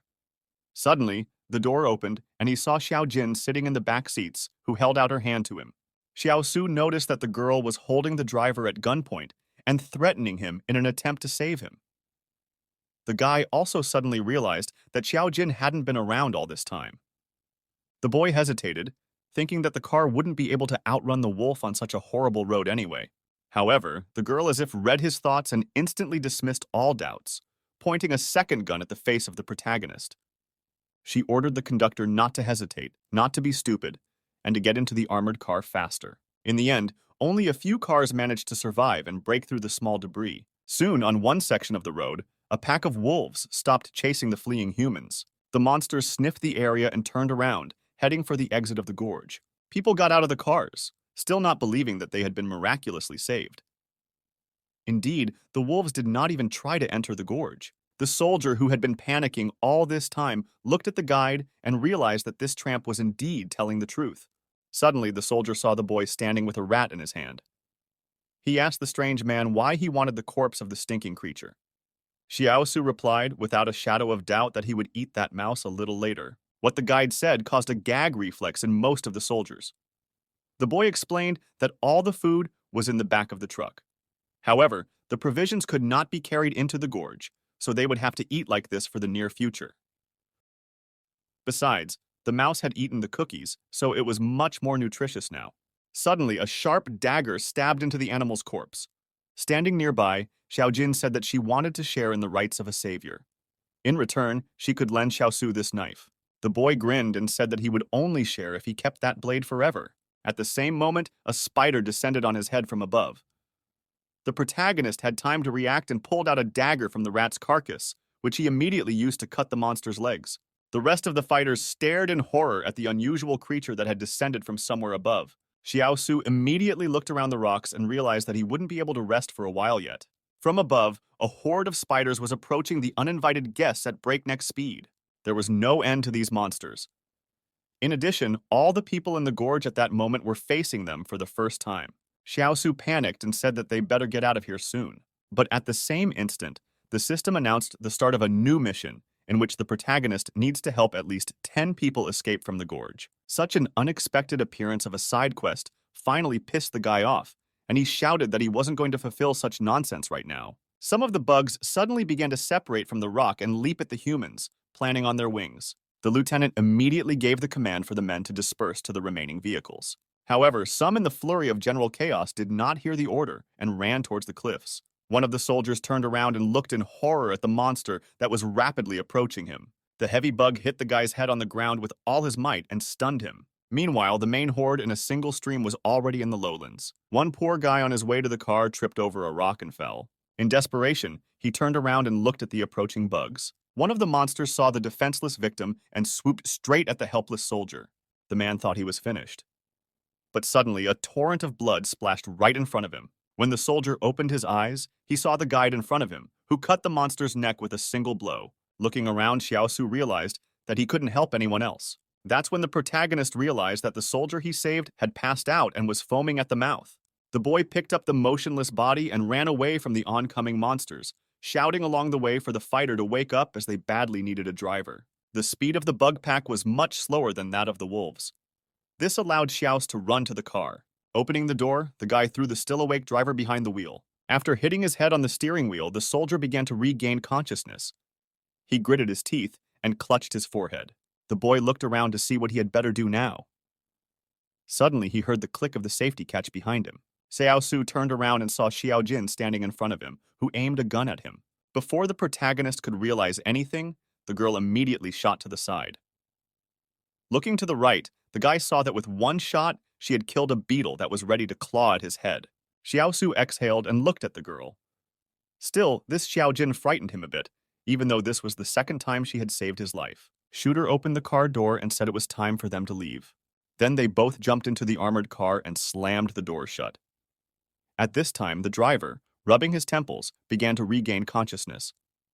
Once in more or less acceptable safety, Xiao Jin and Xiaosu stared at each other. The soldier turned around and saw it. The soldier turned around and saw it. The fighter and guide reacted instantly and ordered the mercenary to ride faster from here. The next instant, one of the bugs flew up to the window and poked its head inside the car. Both passengers immediately reacted and fought back against the monster. Xiaosu pierced the enemy with his spear, while Xiao Jin finished the creature off with a headshot. Then the boy and girl shouted again for the soldier to get them out of here as soon as possible. The driver started the car and put it in first gear, and they took off. The protagonist looked out the window and looked at the horde of monsters. Now they were finally breaking away. At the same moment, the soldier, who was still trying to remember what had happened, looked dazedly at the guide and thanked him for the guy helping him survive. At the same moment, the palace announced that the gratitude meter had stopped at the 74 praise mark. Xiaosu indifferently said that he only saved the soldier because he needed a driver. Nevertheless, the mercenary once again thanked the guy, saying that he regretted his prejudice towards the guide. The system counted the extra sincere thanks, and the protagonist's eyes shone with happiness. He got closer to the driver and asked if he could say, "Thank you" again. But this time, the soldier was definitely convinced that this guy was a little crazy after all. Xiao Jin also noticed this. She looked at her traveling companion suspiciously and said that he was acting strangely. The protagonist sat back in his seat and coughed, saying that he was just trying to lighten the atmosphere. Now, before the insects caught up with them, they needed to get out of the gorge and meet up with the rest of the group. It was then that Xiaosu realized that he still knew Xiao Jin too poorly. Right now, he should have kept his head down a lot and only saved up his gratitude so that his identity as a person with superpowers would not be revealed by anyone. Suddenly, the palace announced that the task of rescuing the squad had been completed. It could only say that more than 10 people had been rescued. After inspecting the rocky gorge, the protagonist thought for the first time that the decisions of this palace were getting stranger every time. Traveling farther and farther down the canyon, the squad gradually began to come across a large number of remains. It must have been the work of insects. Xiaosu recalled seeing something like human faces on the shells of some of the creatures. It was unclear whether they only ate flesh or even consumed the soul. Nevertheless, farther on, the road was much calmer. After a couple more minutes, the car pulled out of the gorge. A bright crescent moon lit up the sky as the remnants of the group spotted another armored vehicle break out of the canyon. Joining the survivors and counting their losses, the mercenaries were horrified. After 2 failed breakthroughs, only 11 men remained in their ranks. The lieutenant looked around at his subordinates and realized that as much as he wanted to make a different choice, fate had left him no way out. An alarmist soldier was also among the survivors. He shouted that he had originally warned them that they had better turn back. Everyone could see that the words about death had been written on the stone for a reason, but nevertheless, they were still here through someone else's fault. The lieutenant, tired of listening to these senseless cries, said that what was destined had already happened and could not be changed. If the private agreed, he could go back, for the spiders and wolves were waiting for him. Xu Xiangchu grabbed his head and said that any arguments were useless right now.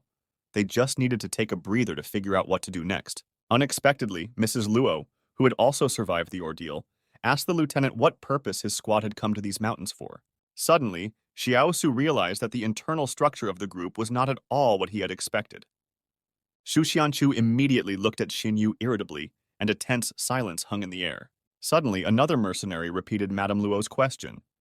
The lieutenant became furious and shouted that he had the right not to answer his subordinates such questions, since they were just strangers in the company. Xiaosu jumped on the hood of the car and thought for a moment. Indeed, the guy had heard that the group was just trying to reach the other wall and decided to go along with the private mercenaries. So it was not unusual for soldiers to be reluctant to share information. But suddenly, Chung Dunan also looked angrily at his superior and asked what their role in this madness was. The private recalled that many of his friends and acquaintances had died along the way. That is why the survivors must know the purpose of this mission. Xiaosu looked into Luo Xinyu's eyes and realized that this was also not an easy girl. One word from her provoked a conflict between the rank and file soldiers and the command. Suddenly, the guy's entire view was blocked by Xiao Jin, who approached. She calmly looked at her companion and said that she was hungry. Xiao Su irritably replied that he had no need to talk about it since they were not dating yet. After these words, the girl immediately reached for the gun. She stated that in that case the guy should give her the knife. The frightened protagonist immediately sat the interlocutor down on a rock and said that he would bring everything right away. Xiaosu asked if there was anything she wouldn't eat. The girl replied that she was ready to eat anything right now. She also explained to her companion that he could find the mouse's corpse in the trunk of their car. The guy said he understood, paralleling his surprise that the mouse he'd thrown away while fleeing the insect horde had actually been picked up by a girl. A short while later, the rodent's paws were already roasting on the fire. At the same moment, the privates were trying to prove to the lieutenant that they were all in the same boat now. If Xu Xiangchu didn't tell them the whole truth, there was a chance that many more people would die due to their ignorance of the situation. The lieutenant replied that he had already told everything he knew. But suddenly the discussion was abruptly interrupted. There was a pleasant note of fried meat in the air. The soldiers silently turned around and saw Xiao Su and Xiao Jin roasting rat paws on the fire. The protagonist examined the remains of the prey carcass and realized that the remaining pieces were useless. Swinging around, the boy tossed the remains of the rodent aside. Suddenly, one of the privates shouted why the boy had done it. Xiao Su calmly replied that the private wasn't going to eat the rodents himself, but if he was suddenly hungry, he could go and get it himself. The mercenary sharply replied that he wasn't going to consume something so disgusting. The guide said it was because the soldier had not eaten anything more disgusting. The soldier looked at the boy with undisguised squeamishness. He couldn't imagine what could be more horrible than a dead shot rat. After that, the protagonist began thoughtfully stirring the fire with a stick. Suddenly, the guy thought about the fact that he had another basic skill copying scroll to use. Closing his eyes, Xiaosu thought that Xiao Jin must have other excellent skills besides firearms. The guy asked the palace to give him more information about the girl's abilities. However, the system replied that the user was not authorized to access this data. The guy looked questioningly at this illogical notification. He had previously copied the girl's shooting skill, so there should be permission to view it. After asking again and getting no results, Xiaosu was convinced that the palace had become more selective. The new protagonist asked what skill level Xiao Jin had. The system replied that it required an advanced rank, while the protagonist had an average skill level. A frustrated Xiaosu couldn't believe that he wasn't as good as this beauty. The guy looked at his companion again. He thought it was because his combat skills were simply accumulated life experience gained from fighting people, not professionally learned combat skills. However, the protagonist was sure that the girl would never defeat him in a real fight. However, that didn't change the fact that advanced combat skills were very useful and should be learned. With that thought, Xiaosu used the cloning scroll. The system congratulated the user for randomly selecting an advanced skill called jumping rope. The protagonist was furious that he got a completely useless skill. Suddenly, his musings were interrupted by Xiaojin saying that if the paws were overcooked, they would be unpalatable. The guy immediately took the meat off the fire. He took a look and said that it was ready. Furthermore, Xiaosu pointed out that in the wasteland, food needs to be roasted for longer. The same works with water, which needs to be boiled for more than 10 minutes before drinking. At the same time, a violent rumbling began in the stomachs of the other soldiers. The mercenaries started to see if anyone in their squad had any food left. The lieutenant shrugged and said they probably didn't. The protagonist grinned upon hearing this. He knew that no one would admit to hiding food behind their sinuses. However, there was nothing wrong with that, as there was no point in sharing something that could save your life in an instant. Unexpectedly, Shu Qianchu pointed his finger at the guide. He said that the boy knew more about survival than all of them, so it was his duty to help them survive. The system, as if listening to the stupid ideas presented by this world, activated a new task that required the user to help the team find food. Xiaosu rose from his seat, realizing that he simply had no choice now. Suddenly, he pointed his finger at Dunnan and said that this guy had stolen food from the truck before entering the gorge, and it must be in his bag. The task was immediately completed. The boy grinned and thought that he had been told to find food anyway, but no one was talking about honesty. Xiaos began to like the way the palace judged the completion of tasks more and more. The lieutenant looked menacingly at the private and ordered him to get food out of his bag immediately. The thug started making claims, saying that when he went to get food, the others were doing unnecessary things.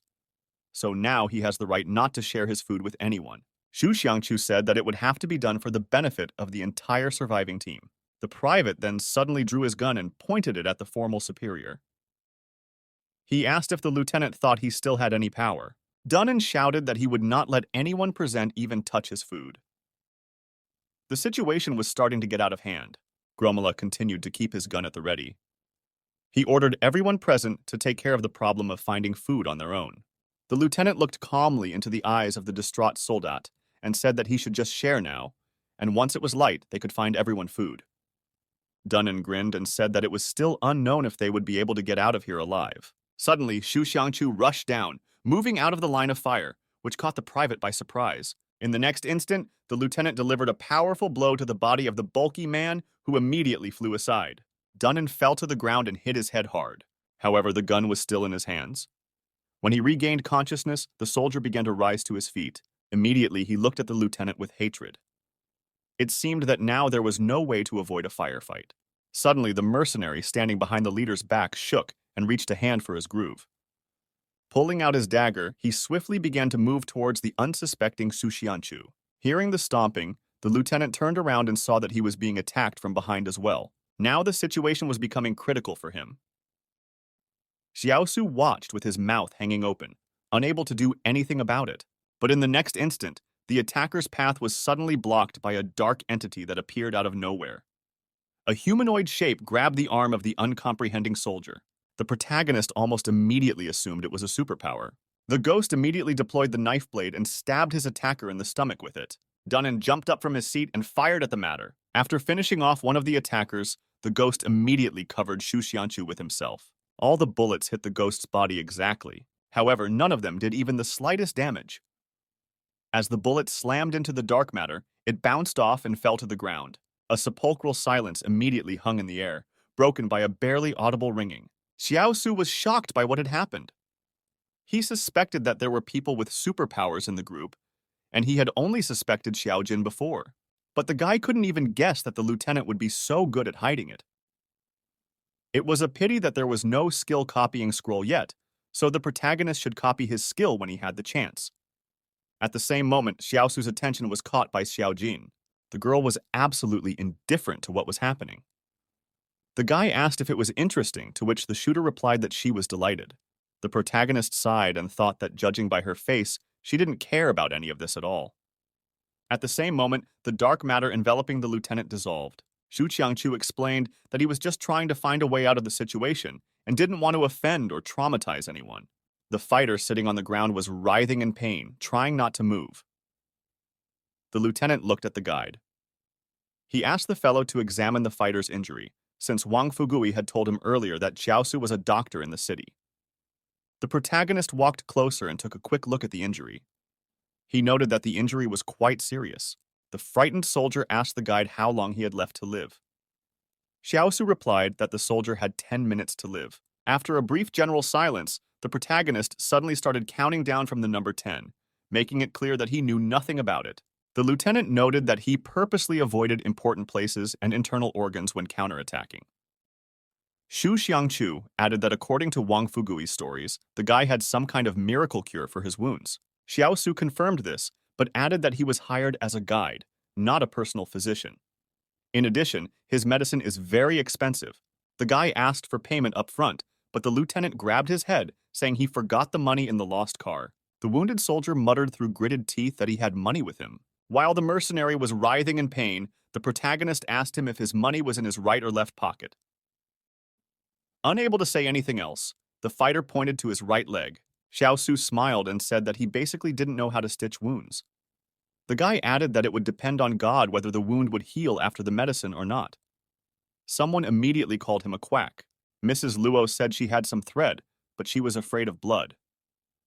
While the protagonist was counting the money he received, the lieutenant said he would stitch up the wound. At one point, Xu Xiangchu ordered the guy to stop counting the money and attend to the injured man.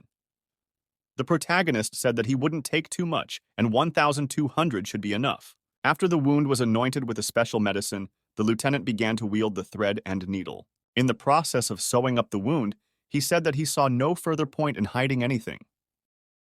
Xu Qiangchu said that there were actually remnants of an ancient civilization that existed before the Great Catastrophe in this mountainous region. Their squad was sent by the higher-ups to map out a route to the ruins in these mountains, so that the main group could come and explore later.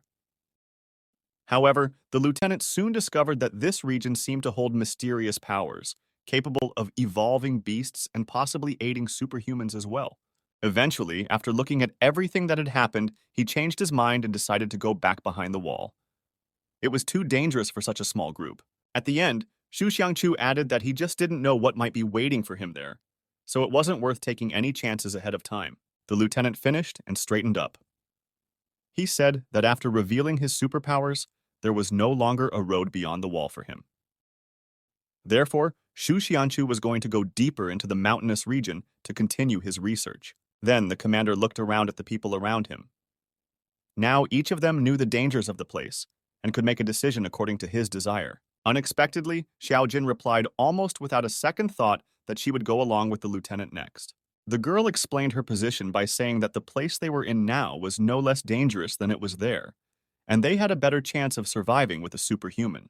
After quickly conferring, the two privates decided that they would also follow their commander. Just then, the main character raised his hand and said he was joining the squad. After making sure that everyone decided to continue on their way, the lieutenant said that in that case, they would be traveling onward at dawn.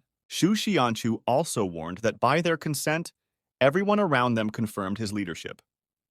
Anyone who disobeyed his orders could expect no mercy. In addition, the forest ahead was dense, and the squad would have to abandon the vehicles and walk. Turning around, Xu Xiangchu turned to Li Maoxian and said that he would go first, carrying the injured Wang Lei on a stretcher. Meanwhile, an idea came to Chaos. He realized that by taking the initiative, there was a chance that he would be able to complete the thank you quest even earlier. Pushing the soldier aside, the protagonist said he would carry the wounded fighter and kill anyone who tried to steal the case from him. The mercenaries looked at the guide in bewilderment, who seemed to have completely lost his temper. Wang Lei was surprised that this guy had suddenly become so kind. Meanwhile, the sun rose from behind the horizon. The third day of the expedition began.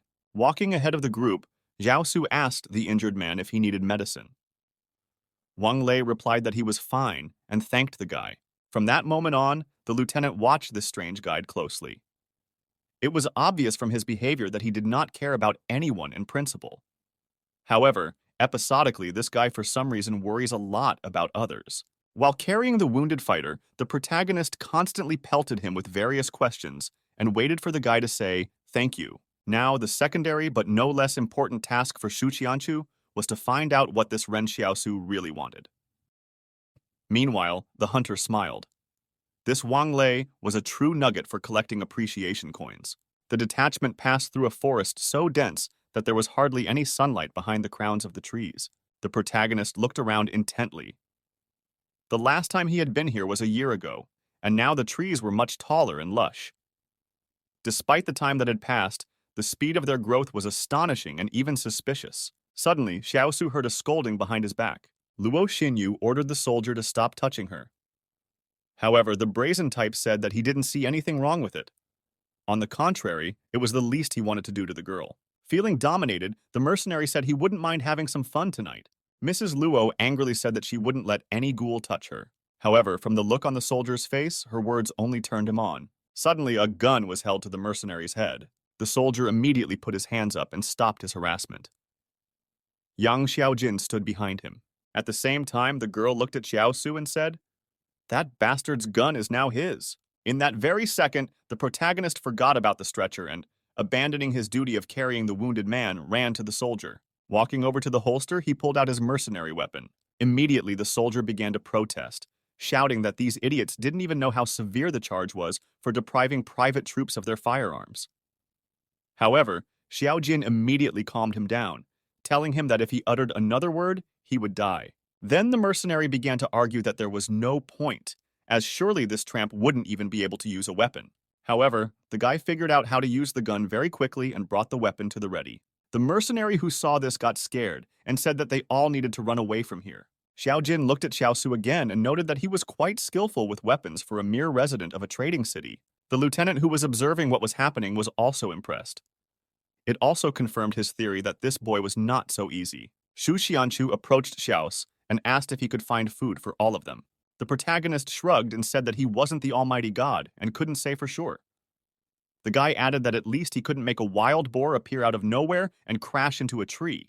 But suddenly, something rumbled very hard near the squad, and leaves sprinkled from above. The travelers looked in the direction from which the sound was coming and could not believe their eyes. Right in front of them, a huge wild boar was lying unconscious on the ground. The privates immediately called Xiaosu a saint and a wizard. The lieutenant noted that so far, everything the protagonist was talking about had actually happened. While the soldiers were celebrating that they now finally had food at last, Xiaosu thought of his brother. The guy realized that the silly kid must have made another wish. The lieutenant plunged his dagger into the huge carcass and began to strip the boar. The main character told about the basic rules of survival in the forest. First of all, you should not leave for tomorrow food that you can't finish today. Then, you should not mess with blood for a long time, as its odor attracts wild animals. There is also a high risk of falling victim to huge ants. During the day, as long as a person is active, they cannot harm him. However, if these creatures smell blood near a person at night, they may eat the person as normal food. The guy also added that even a single bite from these ants could cause extreme pain. Shu Xiangchu said that he had heard of this fact and thanked the guide for the rest of the information.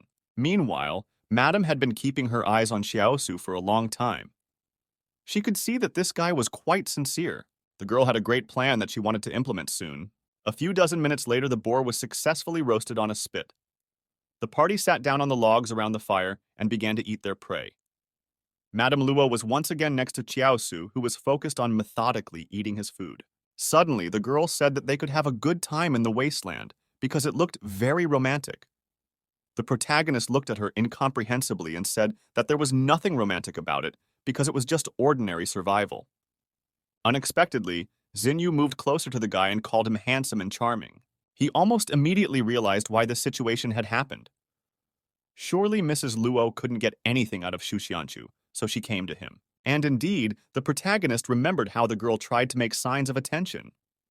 However, the lieutenant rejected her in every possible way. After all, he is a mercenary and really a grown man with a strong character who knows what he wants. Apparently, that's why the girl decided to change tactics and switched to a younger and brainless teenager. Of course, this was typical female manipulation. However, the guy decided that he didn't need it yet. Suddenly, he called the girl his sister and told her to stay away from him. After a slight stupor, Xinyu said that there must have been some misunderstanding between them on the road. After saying that, the girl stroked Xiaosu's cheek and said that she liked him a lot. However, the guy suddenly yelled at the girl, ordering her to keep her mouth shut. Xiao Jin, who was sitting next to her, abruptly spat out water after this sentence. There was silence in the air for a few seconds. Mrs. Luo then stood up from her seat and, after calling the guy a sick bastard who deserved to be alone all his life, walked towards the thicket. This is not the first time the protagonist has encountered this type of woman. They are looking for someone they can rely on in this ruined world, or who can be used as a tool. The guy has long ago decided for himself that he does not need such a girl. Meanwhile, one of the privates approached the lieutenant and said they were out of water and dry rations. Realizing that this was a serious problem, Shu Qianchu turned to Xiaos. The leader wanted the guy to tell them how to get water in the wild forest. Immediately, the palace highlighted the corresponding task, according to which the protagonist needed to teach his partners how to find water. Xiaosu gathered everyone around and said that in order to get water in the wilderness, one must rely primarily on laths and collecting dew from leaves. He waved his head toward the tree and said they were very lucky. The juice from the pine needles could quench their thirst for a while. The system deemed the task complete and increased the boy's strength by 1 unit. Immediately, the protagonist snapped out of his seat with lightning speed.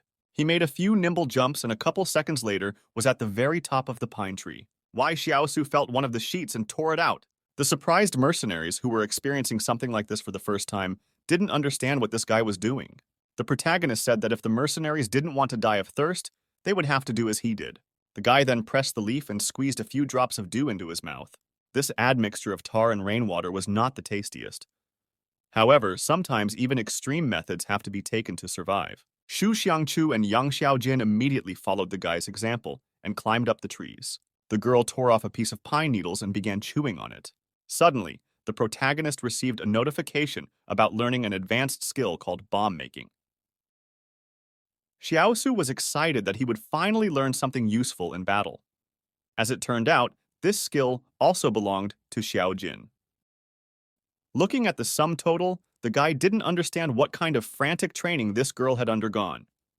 He then asked the system if Xiao Jin had stealthy assassination skills, and the palace confirmed the existence. In addition, the system from the interesting skills found the ability singing children's songs. Combining the available facts, the protagonist got an absolute mess of skills that seemed to be completely disparate. With that thought, Xiaosu jumped to the ground. Meanwhile, the rank-and-file soldiers couldn't even climb a tree, joking about the fact that they hadn't been monkeys for a long time. Upon hearing this, the main character said that they are not the only ones who have such problems. For example, the giraffe has problems both with defense against enemies and a trivial problem with mating. The soldiers once again felt embarrassed to learn such little-known facts.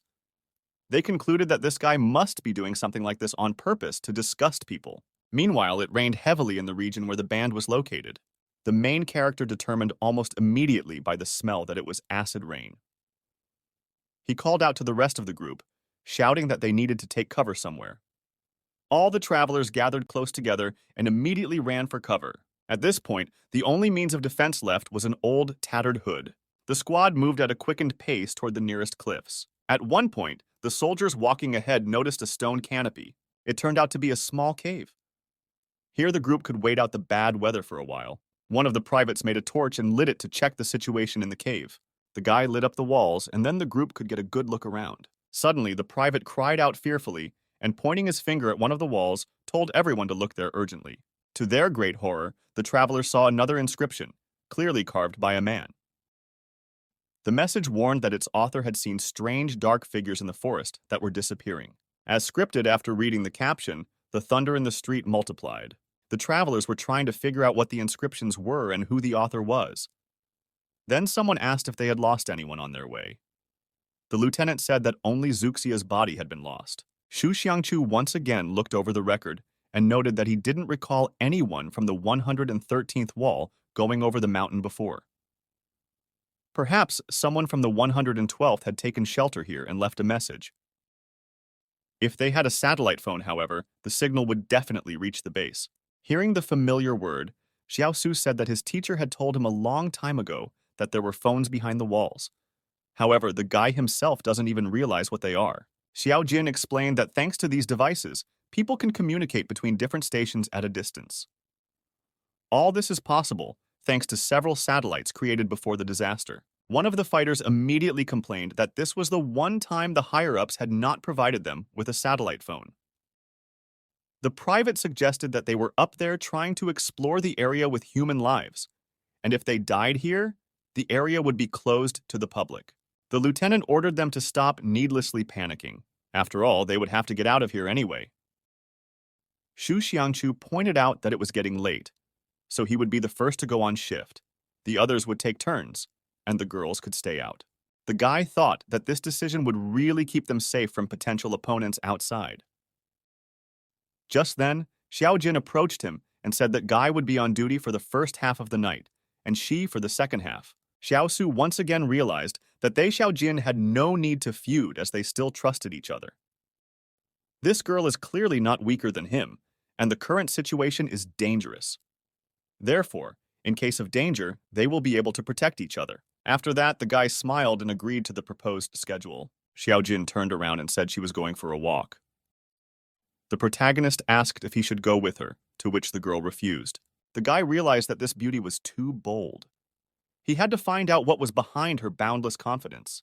Suddenly, Miss Luo passed by the protagonist and said that she would go along with Xiao Jin because the guy really doesn't understand girls. When the next beauty left the camp, Xiao Su thought seriously. Perhaps there was something he didn't understand about women's hints. Thus, only men were left in the temporary camp. One of the privates chuckled and said that it wouldn't be good if 2 girls went missing at once. A little more time passed. However, the acid rain only intensified. A short while later, both girls returned. They said that everything had gone well and without any abnormal incidents. 2 privates decided in that case to also leave the base for a while to relieve themselves. The lieutenant told the mercenaries not to take too long for a smoke break. In response, the fighter told him that they would finish quickly. After that, 2 more people left the cave again. The protagonist stared intently at the 2 girls who were now chatting about something. He understood that Madame Luo, being a star, wanted to cross over to the other wall to ensure even more fame. However, Xiao Su couldn't guess what Xiao Jin's motives were. Only based on rumors could the protagonist assume that the girl was traveling in the company of a famous singer to find her relatives in the 112th wall. Eating fish together suggested that Luo Xinyu and Yang Xiaojin's relationship was much more than just worker and employer. Xiao Su moved a little closer to hear what the girls were talking about. Miss Luo suddenly suggested that her companion should leave Mount Zing in a couple of days. The guy realized that this girl was now trying to influence Xiao Jin to recruit her to leave this place as soon as possible. As if confirming his guesses, the singer extends 10,000 to the companion in gratitude for past help. Xiao Jin takes the bundle of money, but Xinyu does not let her go. Suddenly, she asks her companion if she will continue to help her. Shooter took the money that was due to her and said that she didn't want to help and leave Mount Zing, but she would make sure that Mrs. Luo died with dignity. Hearing this, the protagonist grinned and realized that he wasn't the only one such manipulation worked on. A barely burning fire dimly lit the evening cave. Xu Xiangchu nervously paced around the room, waiting for the privates who should have returned long ago. However, these 2 had already disappeared for far too long. Xiao Jin looked at her watch and said that they had been gone for almost 10 minutes. Suddenly, one of the privates shouted that he had something wet on his back. The mercenaries were wary.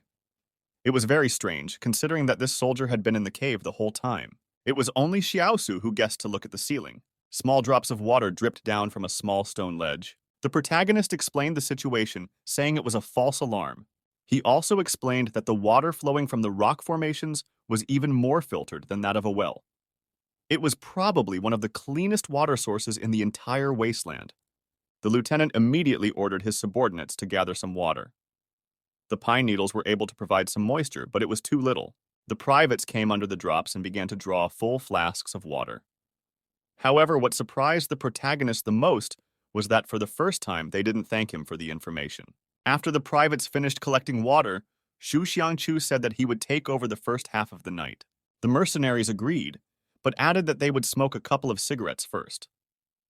The lieutenant agreed and asked the boys to be on the lookout. Xiao Su and Xiao Jin lay down to rest, while Shu Xianchu sat down next to another private and thought. Meanwhile, the mercenaries sat near the edge of the cave and smoked. Several times they looked around suspiciously and examined the sleeping people. Finally, after another look around, they made sure that the three men were already asleep. Then, the mercenaries got up and went to them. Quietly approaching Xiaos and Xiao Jin, the soldiers took out huge knives and swung them to strike. The killers shouted for the bastards to go to hell. In the same second, the daggers rushed toward the bodies of the guide and the girl. But suddenly, Xiao Jin turned around and fired a precise shot at the assassin's chest. At the same time, Xiao Su did not use a gun and blocked the blow with his hand. The mercenary didn't immediately realize what had happened, and those few seconds were enough for the protagonist to leap to his feet and throw his opponent over his hip. The military men sitting at the other end of the cave heard the shots and turned around to see what had happened. The picture of the failed attack immediately opened up before them. One of the mercenaries was tightly clutching the chest that Xiao Jin had shot. Suddenly, the wounded soldier shouted to his third partner to act immediately. However, the mercenary was frightened and immediately raised his hands, shouting that he was not one of the conspirators. A tense silence immediately hung in the cave. Xiao Su and Xiao Jin looked hatefully at the third accomplice who didn't dare to support his partners. At that same time, Shu Xianchu activated his skill, summoning a shadow assistant. The lieutenant silently looked at the people around him, not understanding why they couldn't all be quiet for a while. The protagonist looked suspiciously at the soldier who had attacked him and wondered what these guys wanted to accomplish. Even with the three of them in possession of their weapons, they still wouldn't be able to defeat the lieutenant. However, all these reflections did not make much sense anymore. The fact of the conspiracy was in plain sight. At the same second, the system started a new task in which it offered to give the enemy a painful death. The boy immediately clutched his opponent's neck tightly. During his years of living in the wasteland, he had learned that one should always get rid of all potential dangers, because that was the law of survival. Looking at his partner's agonizing floundering, the third conspirator became very frightened. He tried to justify himself by saying that he hadn't originally planned to get involved in all of this. Xiao Jin looked at him contemptuously and said that he was nevertheless in cahoots with the other two and knew about their plan of sneak attack. Without waiting for any counter-arguments from the soldier, the girl pulled out a gun and shot him in the head. Lastly, she added that covering up a crime is tantamount to the crime itself. The protagonist admired his partner, though she frightened him a little. This girl clearly needed to be more careful. Unexpectedly, the guy was given a scroll of master-level skill copying as a reward. While pondering which ability to study, Xiao Su looked at the lieutenant who was pensively looking at the corpses. Already in the next instant, the guy realized what he wanted. A few seconds later, he learned the skill Shadow. Once inside the palace, Xiao Su saw a strange reddish haze around him. It was most likely the same shadow. Just then, the guy heard a strange sound behind him and turned around. Behind him was a dense black and purple matter that resembled his own body in shape. Xiao Su noted that this shadow looked much more massive than the lieutenant's. He immediately wondered how effective this ghost was at fighting. The boy immediately closed his eyes and mentally ordered the shadows to demonstrate themselves. A few moments later, the matter began spinning around Xiao Su at a frantic speed, showing off its speed. Suddenly, the ghost abruptly changed direction and attacked its master from the rear. The protagonist turned around and knocked out his shadow with a single blow. After the energy release passed, Xiao Su realized that this ghost was at least twice as strong and faster than his own body. The density of this creature is also high, so it's no surprise that Shu Xiangchu uses it to block shots. According to the clues provided by the palace, this shadow cannot die. However, the timing of its use is based on spiritual power. A ghost would be on the battlefield as long as the host's spiritual energy was strong. However, for now, the protagonist didn't know how to calculate something as uncertain as spiritual power. For an answer, Xiao Su turned to the palace. The guy asked the system to sound out an indicator of his spiritual power, but the palace suddenly said it was classified information to which it had no access. Looking around the dark walls once again, the boy thought he could do without the extra help. However, it was really strange that stats like strength and agility were displayed in numbers, but spiritual strength was not. However, Xiao Su concluded that it didn't matter right now, because sooner or later, by training his body, he would still be able to achieve the right numbers. From that same moment on, the protagonist could officially be considered a real person with superpowers. Meanwhile, the lieutenant sadly surveyed the bodies of the traitors. He rightly pointed out that it was the bastard's own fault for sneaking up and being killed in return. However, the lieutenant was still of the opinion that the third conspirator was not fully involved and therefore did not deserve to die. Hearing no contrary opinion, Xu Xiangchu said that it was too late to talk about anything now. Especially in the wasteland, there is basically no right and wrong. Both defenses said nothing in response, but mentally they were in agreement. Xiao Jin then asked Xiao Su if he had pretended to be asleep. The boy realized that the question had been asked for a reason.